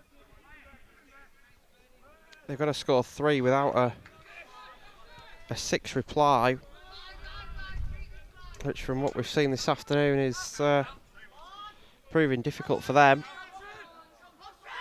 As they look to get forward down the left, but the flag's up for offside against Pique's Sam Harrison. Yeah, Pique haven't really had an attack in the second half, to be honest. They just seem to be a bit flat right now. Definitely think the 2 quick-fire goals before half-time was... Colin Paxton says it's not offside. 2 quick-fire goals before half-time. Clearly he's taken a knocking off them. So it's a header there from Tom Flint. Sam Armitage with a interception. And that's going to go back through to West. Who's got into the goal. You must say that Dan Mercer in that goal, despite conceding 3 goals, has pulled off some good saves in the... he did. 2 goals rather, before he came off, and pulled off some good saves, especially in the first half. A clash of players there. Dan Mercer on the subs bench still looks like he's been treated for a nosebleed. Oh, there's 2 players are still down on the pitch there. Colin Paxton still thinks he's refereeing the game, even from the side of the pitch. Wouldn't be surprised if he storms off the pitch.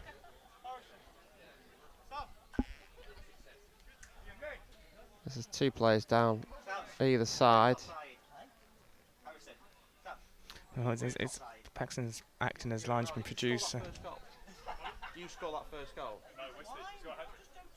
That's confirmed. Confirmed hat-trick. Yeah. So the forward roll did make sense.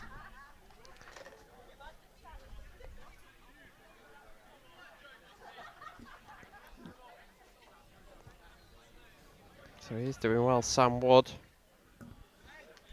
got 4 last year. He's probably going to get another 4 this game, the way he's going.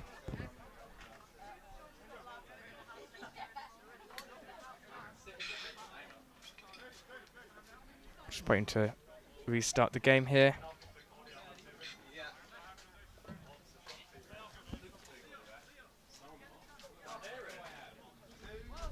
There's the ball forward here for Pique. There's appeals for a foul by Newton. Oh, sorry, on Newton by Laurel. Right in front of our commentary position. Armitage looks to get it forward. Having to close my folder because the sun's just reflecting onto the clear plastic, which isn't doing my eyes any favours. So, the paper it is. Peaky Blinders definitely need to get a goal sooner rather than later. Yeah, I think if they can do something from it, then I don't know whether it'll give them a bit of momentum, but they've got to do it soon. And it's just whacked forward here, bit of spin on it though. Yeah, that was Jack Burton with it. Well, that was a foul throw there from Pique, but it looked like it could have been, as that's another throw in. They keep losing possession quite easily, Peaky Blinders. Don't know whether you can put the heat to that. It's the heat, it's the pitch. It's not the best footballing conditions, but everyone's trying their best. The wind's picked up as well. Which doesn't do well for commentary notes. It's through to West. And that Pique goal. I'll just put a hole in my commentary notes.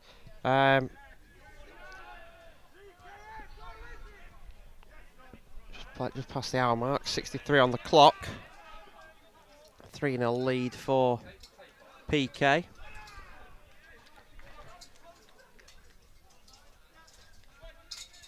That's going to be a throw-in to someone, but both sides just working out who it is, and that's going to be a throw-in. Just to my left here, the shock branding is now coming down.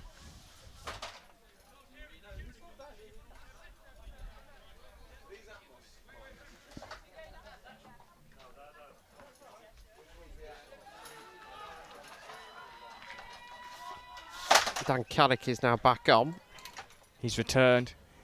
His injury is seemingly not as bad as what it was. I think that's the best run he's done all day. That back into it there. Obviously, don't forget this match this afternoon is for the mental health charity Mind. If you want to donate, you can do so. It's in the link of the description link of this YouTube live stream. It's also on screen. Thank you, Alfie. And you can also donate across the social medias of both Six on Fire and Pique Blinders. As we said earlier, it's about £800. I've not seen an updated figure as such. I think it was 809 at half time. Oh, it's through on goal here again, Sam Wood. That's been called offside.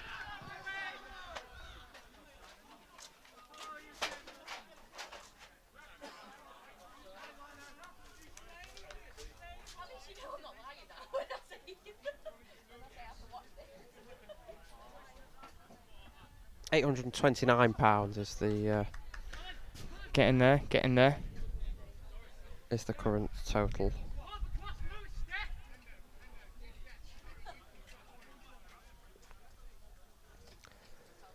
A lot of people have donated whilst the game's been ongoing. Yeah, keep donating if you can.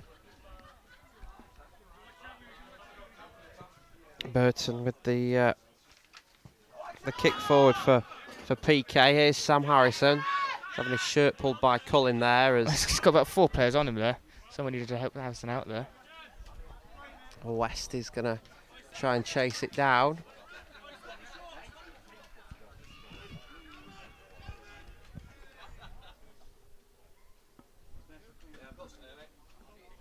It's going to be a change for Pique.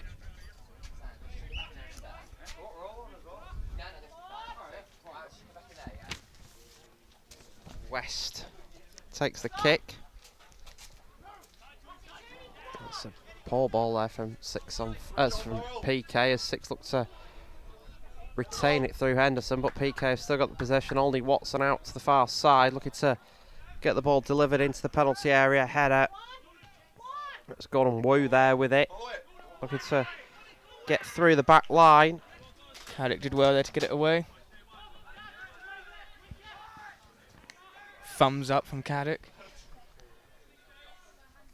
I think he'll be looking for a positive second half. I think Peaky Blinders might have changed. Oh, nearly got to kind of only Watson there, but 6 and 5. Oh, nearly on the counter here, but Henderson's gone in the middle here now. Christian.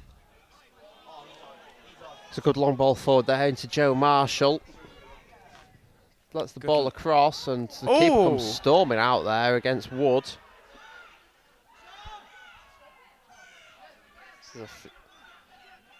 Nobody, a few people not happy with that. It looked a tad bit dubious. It was a bit late. It was a bit late. As the old saying goes, you've seen them given.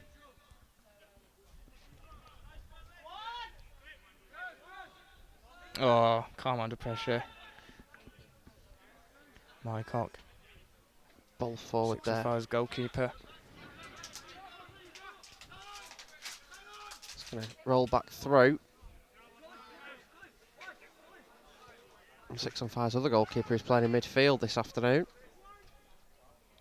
Yeah, he's already had an attempt at a free kick. And that was the last time he took a set piece. Yep. It was very much like a goal kick.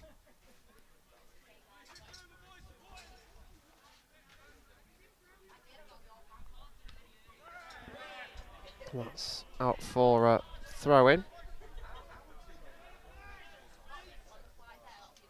So look to get out of play.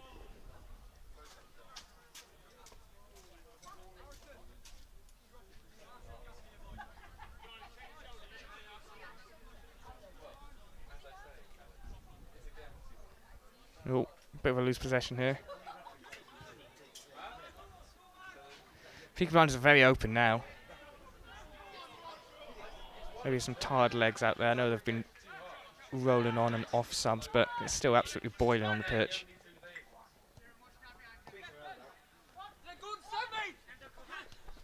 There's Gordon again, looking to get the ball past.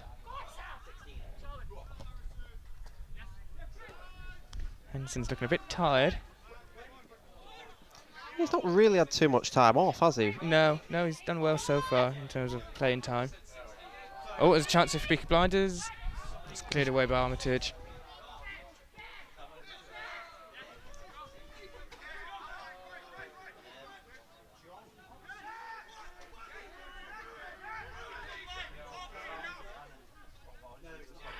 That's out for a... well, I thought it was going to roll out there, but it said it stayed clear. It's out of play. It's going to be a throw-in. Pique making a quick sub. Hurls off.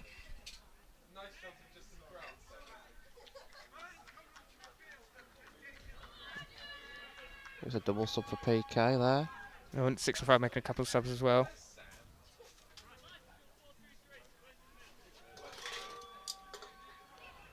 I thought Colin Paxson was about to spill Diet Coke over me there, but luckily enough it's empty.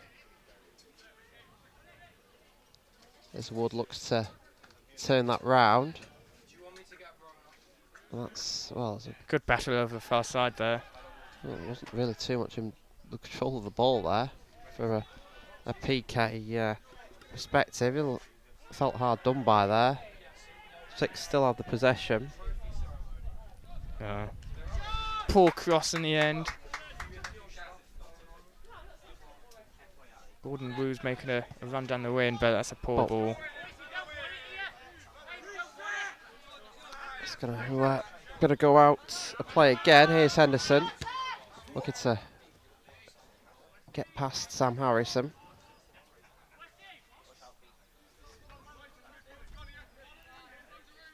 Again for Flint for Pique Blinders.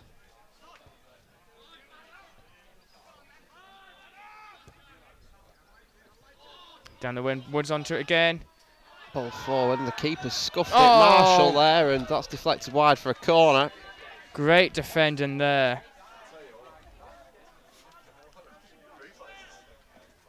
Who was that? Was that Jude Kemp? Jude Kemp with an unbelievable block to deny. Oh, offside's been given. That's unfortunate for Marshall.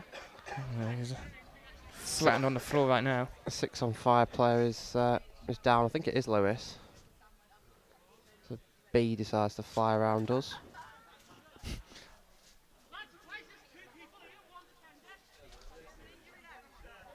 Leo Christian barking out instructions.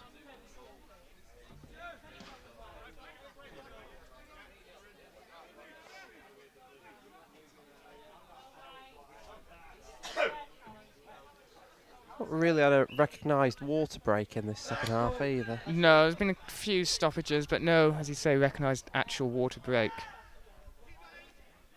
I think there's definitely some tired legs out there now. A couple of laboured challenges, not quite as much power in the kicks or accuracy.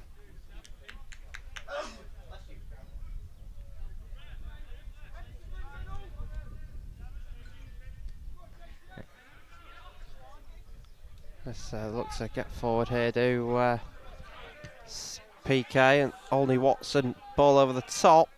It's a cut back and out of play. Henderson's coming off, looks like he's coming a bit of a knock. Yeah, he's hobbling off there on the far side.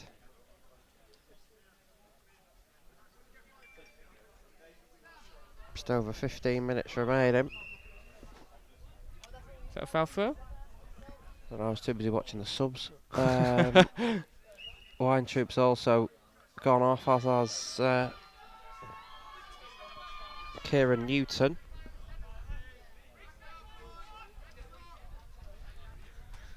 The man himself, Sam Armitage, is back on the pitch.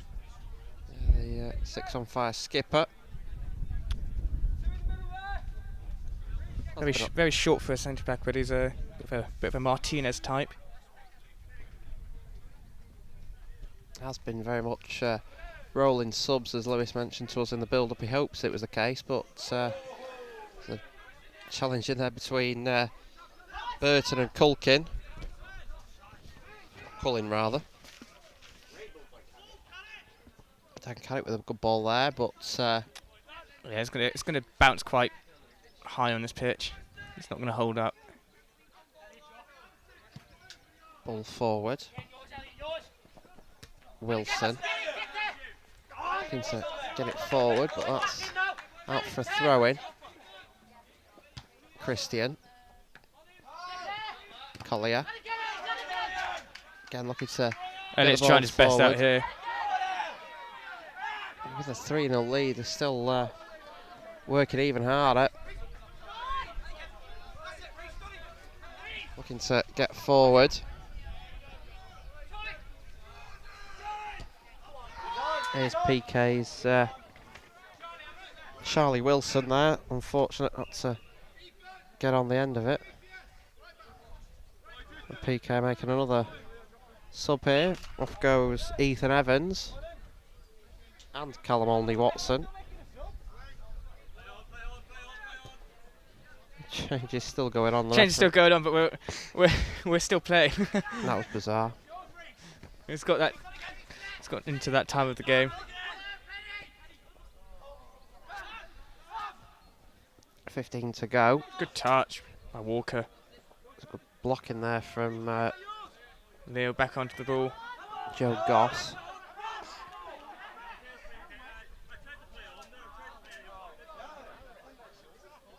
Referee, not the popular man here.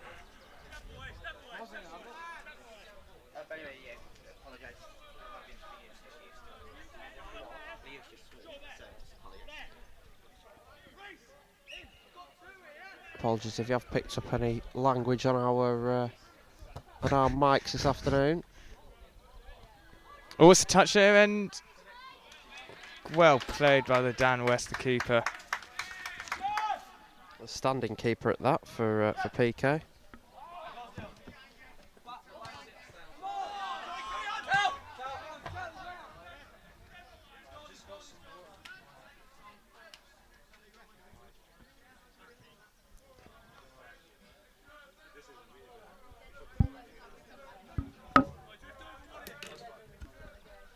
Is looking to get a bit of support going there. As Callum Paxton turns ball.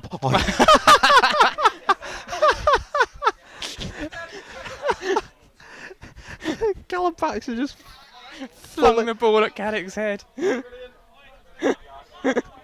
Alfie, please tell me that got caught on video. That's gonna go. That's getting clipped. Play like the Shock Awards.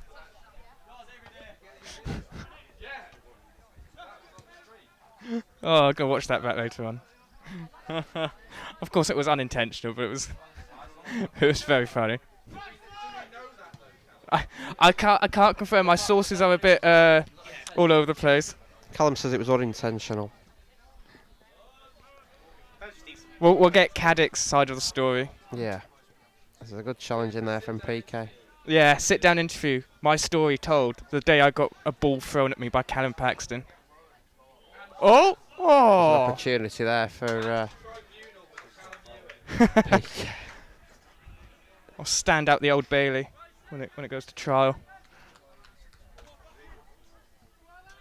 We'll see what the last remaining minutes of this game brings. It has, yeah. It's got that stage of the game where it is very laboured right now. I do wonder if the referee's going to call time on it early, but I think we should just call it a 3-3 draw and just go straight to penalties. I don't think that'd be fair to Six on Fire. Next goal wins.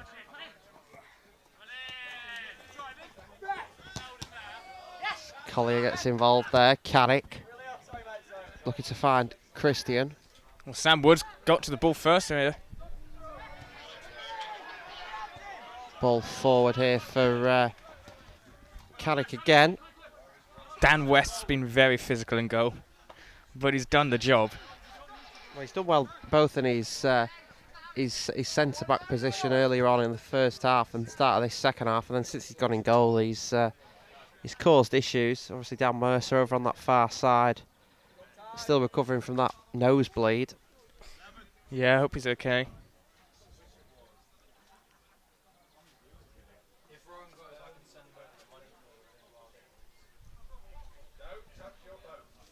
Sam Woods taking it into a stride and he shoots. Just gone wide. Unfortunate there for Six.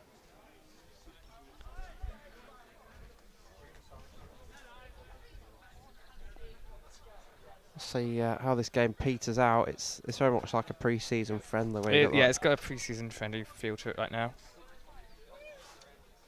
There's like sort of 2 or 3. Well, there's more than 2 or 3 minutes left, but 10 minutes left. There's an opportunity for Carrick to get forward. Collier running onto it.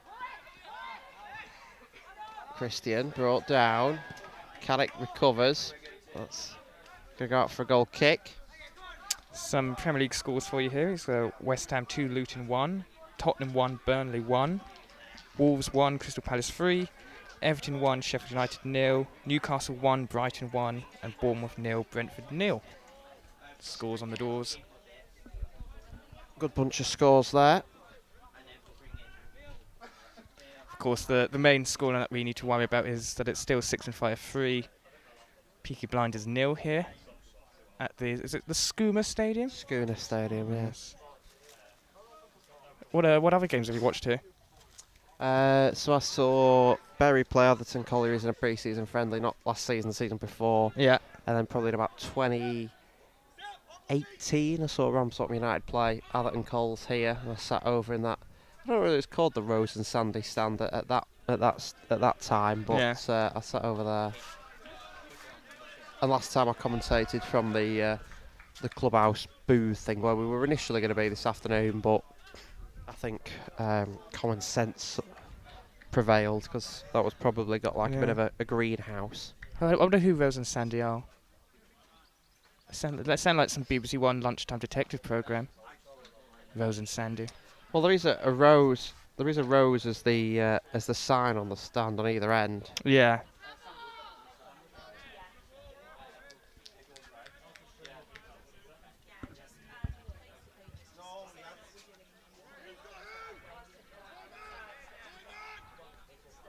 P 6-5 for the corner here. Of course, they scored one in the first half. It's another great corner in, punched away by Dan West. Good cross again, but again Dan West is up to it. Comes out to Henderson. Can he strike at goal? It's over. There's been a lot of aerial. There's not been a lot of saves from the keeper to make. It's either been sort of like down low or high up. Yeah. Which has been easy afternoon for the goalkeepers.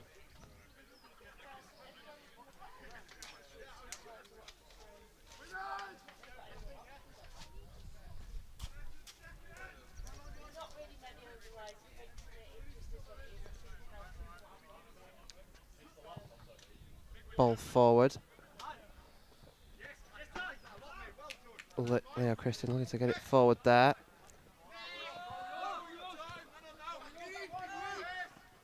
There's an opportunity for Weintraub, who's back on. Bird. Weintraub again. Oh, good ball. This is good football here. Here's Bird again.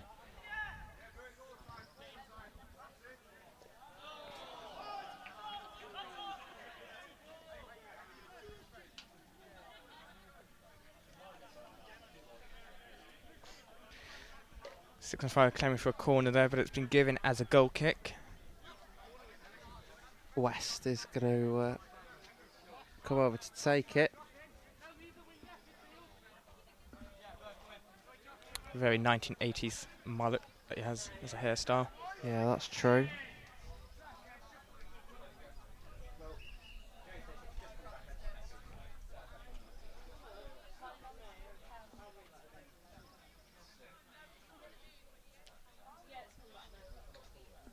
Looks like something out of the German national team back in the day. And actually he has turned his shirt inside out to play in white in goal, which is good work. Good header.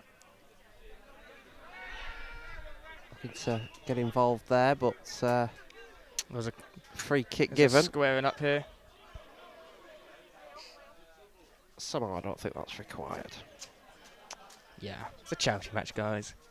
Grow up.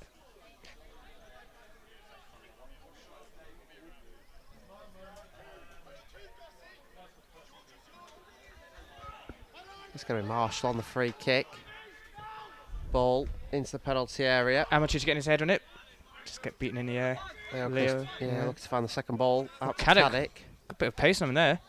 I don't know, since he's come back on, he's found a blistering bit of pace. Maybe that injury did him some good. Bird looking to recover.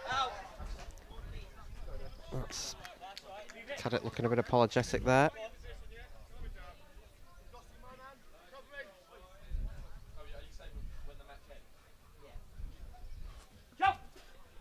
It's a throw in. Here's Weintraub. Walker. And that's through to West in the Pique Blinders goal.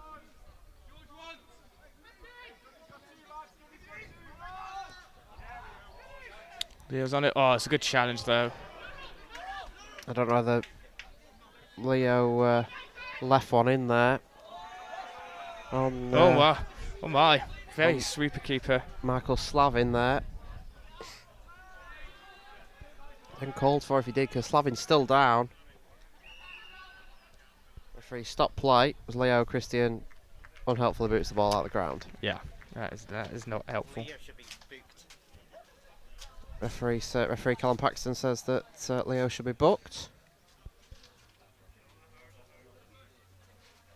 There's a lot of tired faces out there now.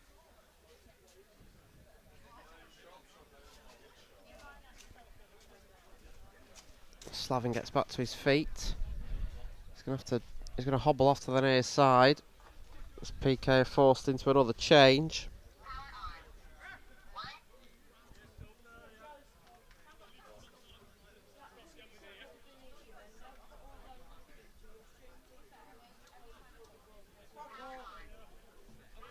Apologies for any language picked up from the gallery away to our left-hand side let there. on the football pitch, the production team is the one that we have to be wary of.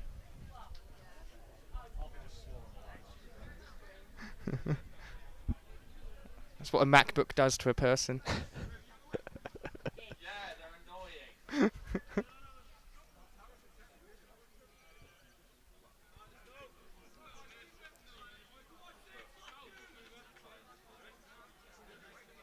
The ball forward here for Josh Bird's in a pretty good amount of space here if they can find him.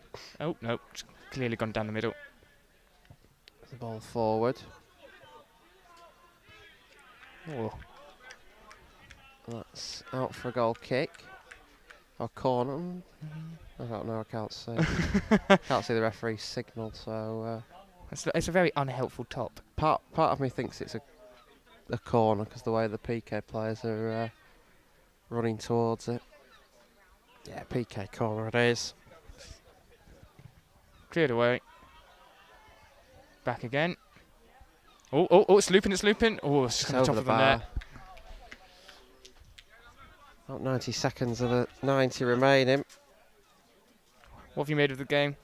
I think it's, as we've said sort of throughout the last sort of 10-15 minutes, it seems to have petered out. That last, probably say the peak of the game was that last sort of 10-15 minutes of the first half, rather than anything else. But as a game like this does, you expect it to peter out.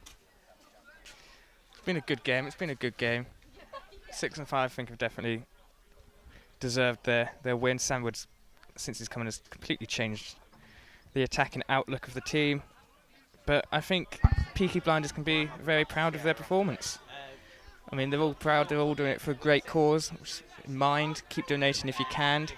It's a great charity, and it's been absolutely boiling today. So fair play to anyone that's actually played in this weather, because it is difficult, especially on a wide pitch like this. Pique have a player down there.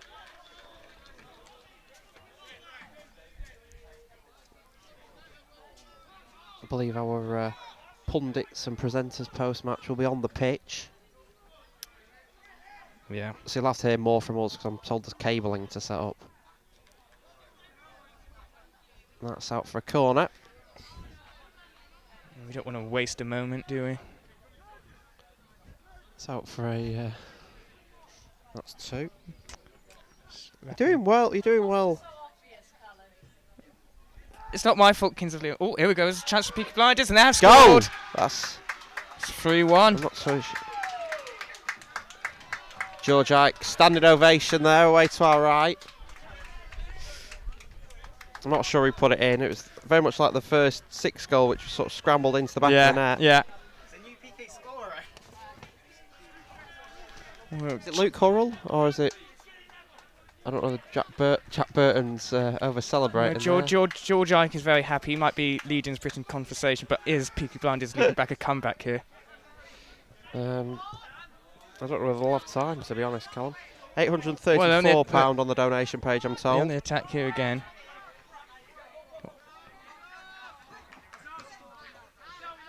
Yeah, that's the negative for 6-5. They aren't keeping a clean sheet now. Well, they've done well. I think you always say at this point of the game, it's Pique had scored that goal half an hour ago, it would have been a very different game.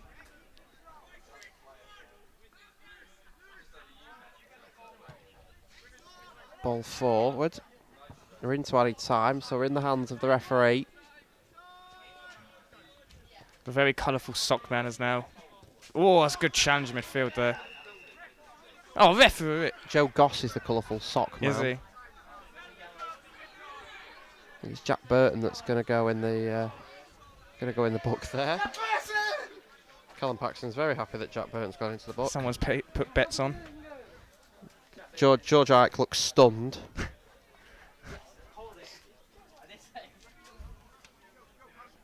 Yellow card there for Jack Burton. Is he known for a yellow card?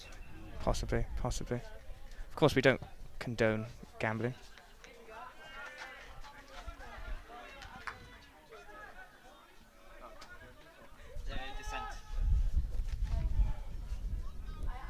I don't think George Ike saw it because he just came up to me and said, "What did Jack do?" Sunglasses might be a bit too dark. Oh, a lovely backheel by Weintraub.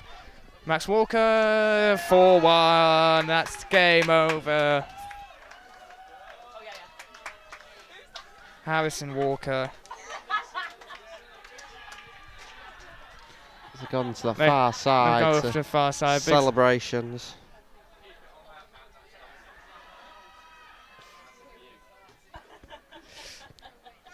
I think it's all over, it is now. I don't know whether that might incline the referee to blow his final whistle.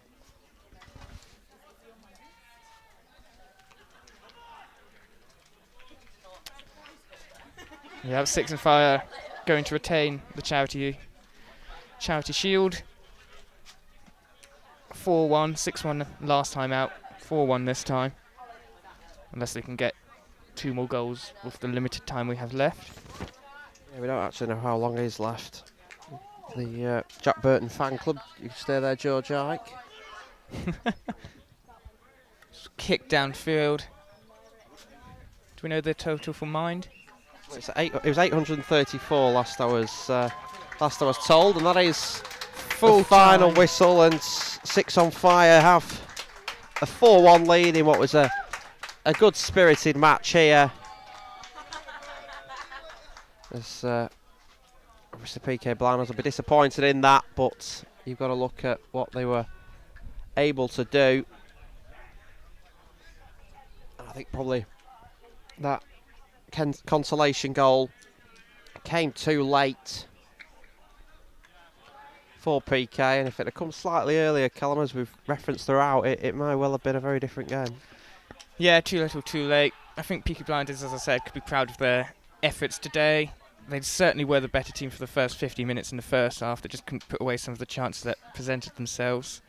6 on Fire, though, grew into the game, scored 2 quick goals just at the end of the first half, and they really didn't see back after that. But as I say, Pique Blinders can be proud. Got a goal towards the end, too little, too late, though, and 6 on Fire deserved their victory in the end. Yeah, indeed. As both teams have a handshake, obviously there will be the trophy presentation with the shield very shortly. Don't know if FIFA's head president Gianni Infantino is going to make the trip to Atherton Stadium, but no, I think it's going to be Sam Fogg from the SU that's going to make the presentation. I mean, have you ever seen them in the same room though? I don't think so. No. But the 6 players just high-fiving themselves. Sam Armitage is happy. Where is he? Sam Armitage loving it there. So looks to take in the support of the fans. Proper football league style that from Sam Armitage there. The 6 on Fire skipper. All very friendly towards the end, of course, very competitive on the pitch, but this is all, as we say, for charity, so big respect towards each players. Well, as he said, £830 has been raised. So I think Shock could put together a team here. We'll go again. I don't know, actually. I mean, we wouldn't be in it, but I mean, Sam Harrison could play in it. Yeah. Next year, Sam Armitage, Dan Mercer. I'm trying to think of that. Dan Carrick, but again, Leo six on fire. We've got to hold on to the title. I'm sure. We're going to obviously we're going to be handing over to our pitch side teams very shortly, but we'll just we'll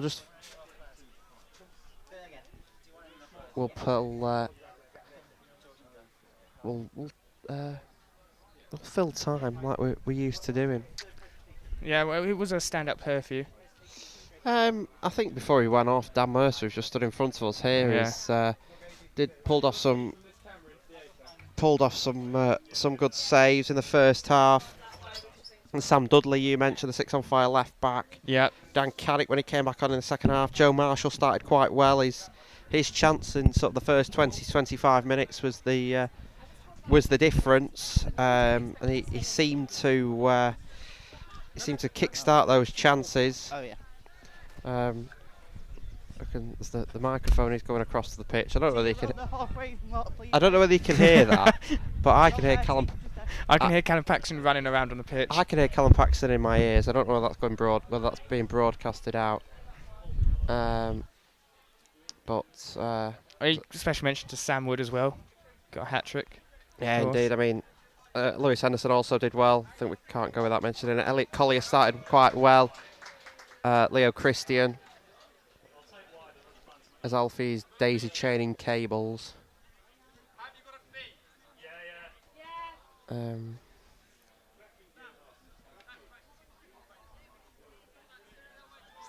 cables are being laid across the pitch. Are we? We'll work out if we're good to go. Emma and Tiara and Bella are on the pitch, so let's go there.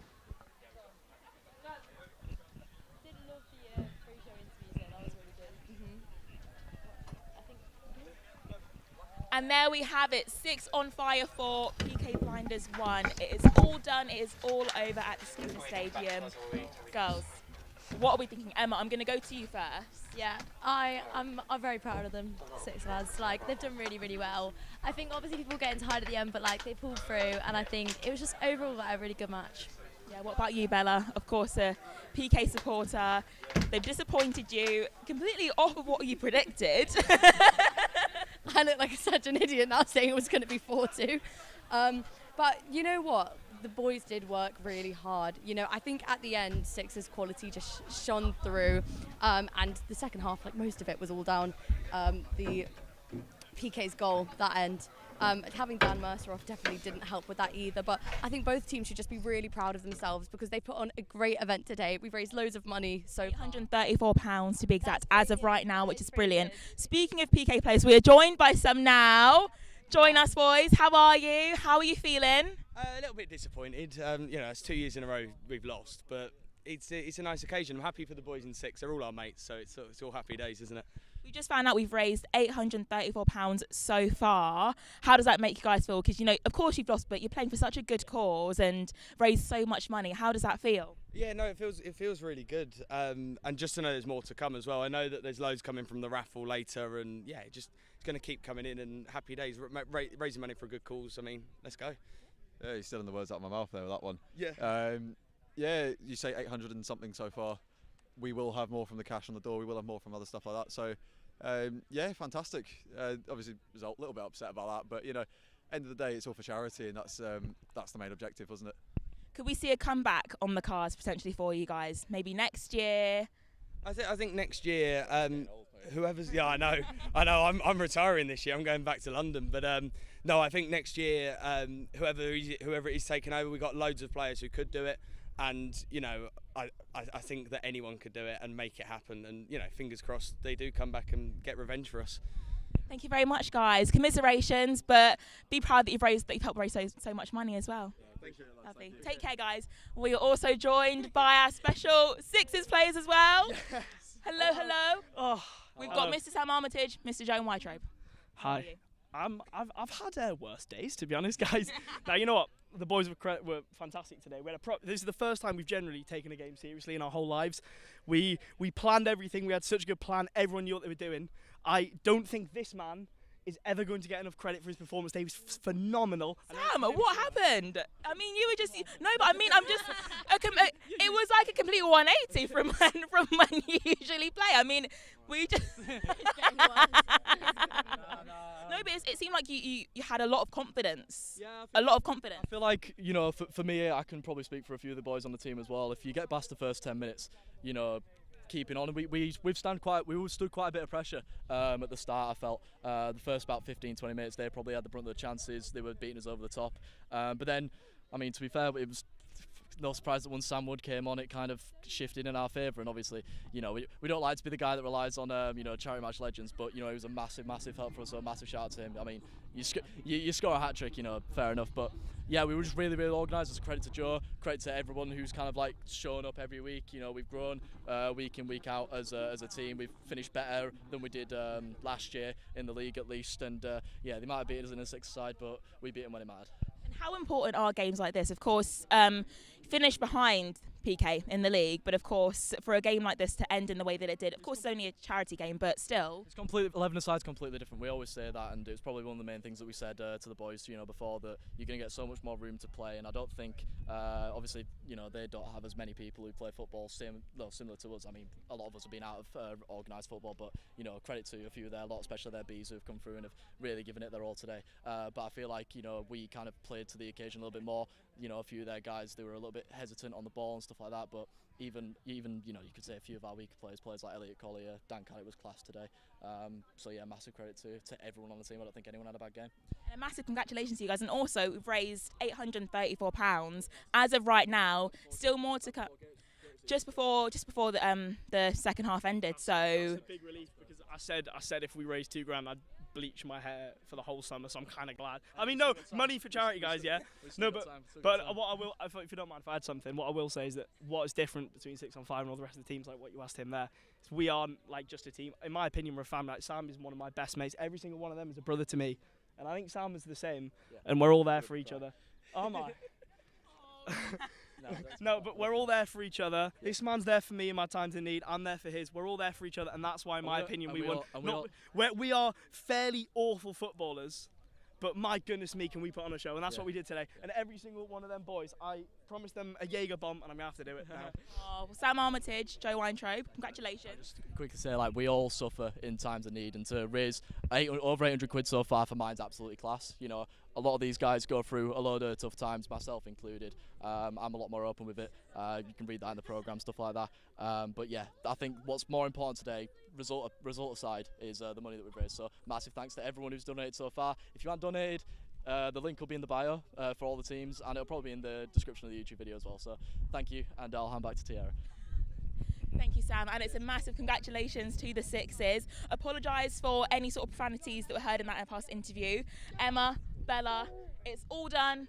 It's 4-1. Final thoughts? We've done it. Honestly, I'm really, really happy about the amount that they've been raised, and I just had a great day. It's been really lovely weather, and it's been great hanging out with you guys. And good game. I've really enjoyed it. The stadium has been a really good host to us. We've had some lovely food, lots of lovely drinks, lots of lovely pints, and really good game to show for it at the end. Who do you guys think was the man of the match? Final thoughts, man of the match. We were debating this, and we were saying Sam Wood is like an easy choice because obviously with the goals he scored.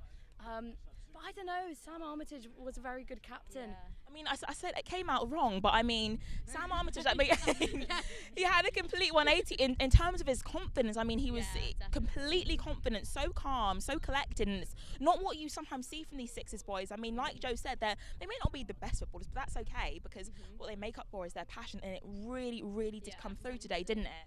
Definitely. I think the support they have for each other is insane, and seeing them off the pitch and on the pitch, you can tell that they're all brothers, and I think they are really proud of Sam, and he has done really well, so it could be possibly, you never know. I think there's so many contenders though. Elliot Collier has played really good. Yeah. Dan Caddick, obviously. Running up and down the wing. We were so running, whoa, okay, Elliot. But yeah, no, so genuinely, I think it's a hard competition. You even got Elliot even got into a little tussle over there. We saw a lot. That was very. Well, it's like we were saying, complete passion. I think Elliot is such a passionate. They're all really passionate players. And I think a game like this, where it has nothing to do with the league. It's a complete, one-off game. Whoever wins comes out on top, and that's it. And I mean, the boys completely just were calm. They were collected, and it really did show. I mean, there was a lapse of confidence with that Pique goal, but then they scored another to answer that. So see, and I think that's what made the score 4-1 in the end, because I think going into it was such an even match, if you look at the players alone. But once Pique lost that bit of confidence, they never really regained it, unfortunately, and that is why the end was just so scrappy. Whereas if they'd had their heads up, worked together a bit, maybe it could have ended differently. Yeah, I completely agree. I think you could sort of tell towards him, but it does happen in football games, I think, where there's such high stakes. You really want to win. It's their second time that they've lost it again as well, so you've got a lot of emotions tied up to this game as well. But I mean, it was a beautiful turnout, raised £834 all to aid Mind, the charity. Absolutely brilliant, and we thank all of you guys as well for joining us today. Keep on donating, and we'll see you next year. That's us done. I'm Tiara Anglin Main, this is Bella Francis, and this is Emma Nelson, and we'll see you next year. Bye. Thanks for watching.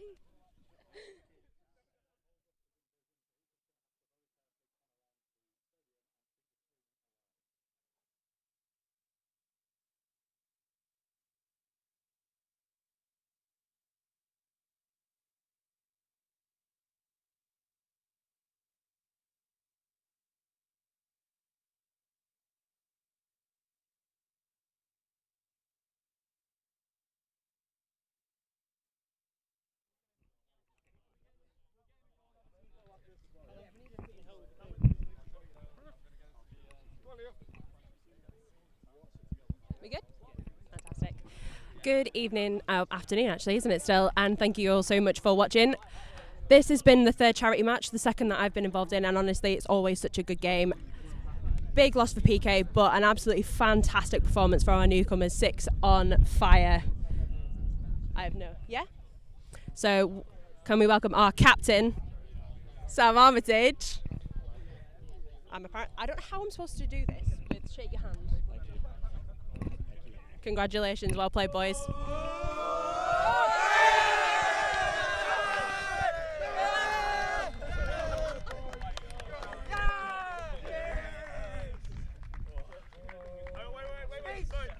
Charity Shield winners, you'll never sing that. And I'm having a masala off this, when Sean's right. Thank you. I was told to present the trophy, I wasn't told to say anything. No, that's okay. We're just...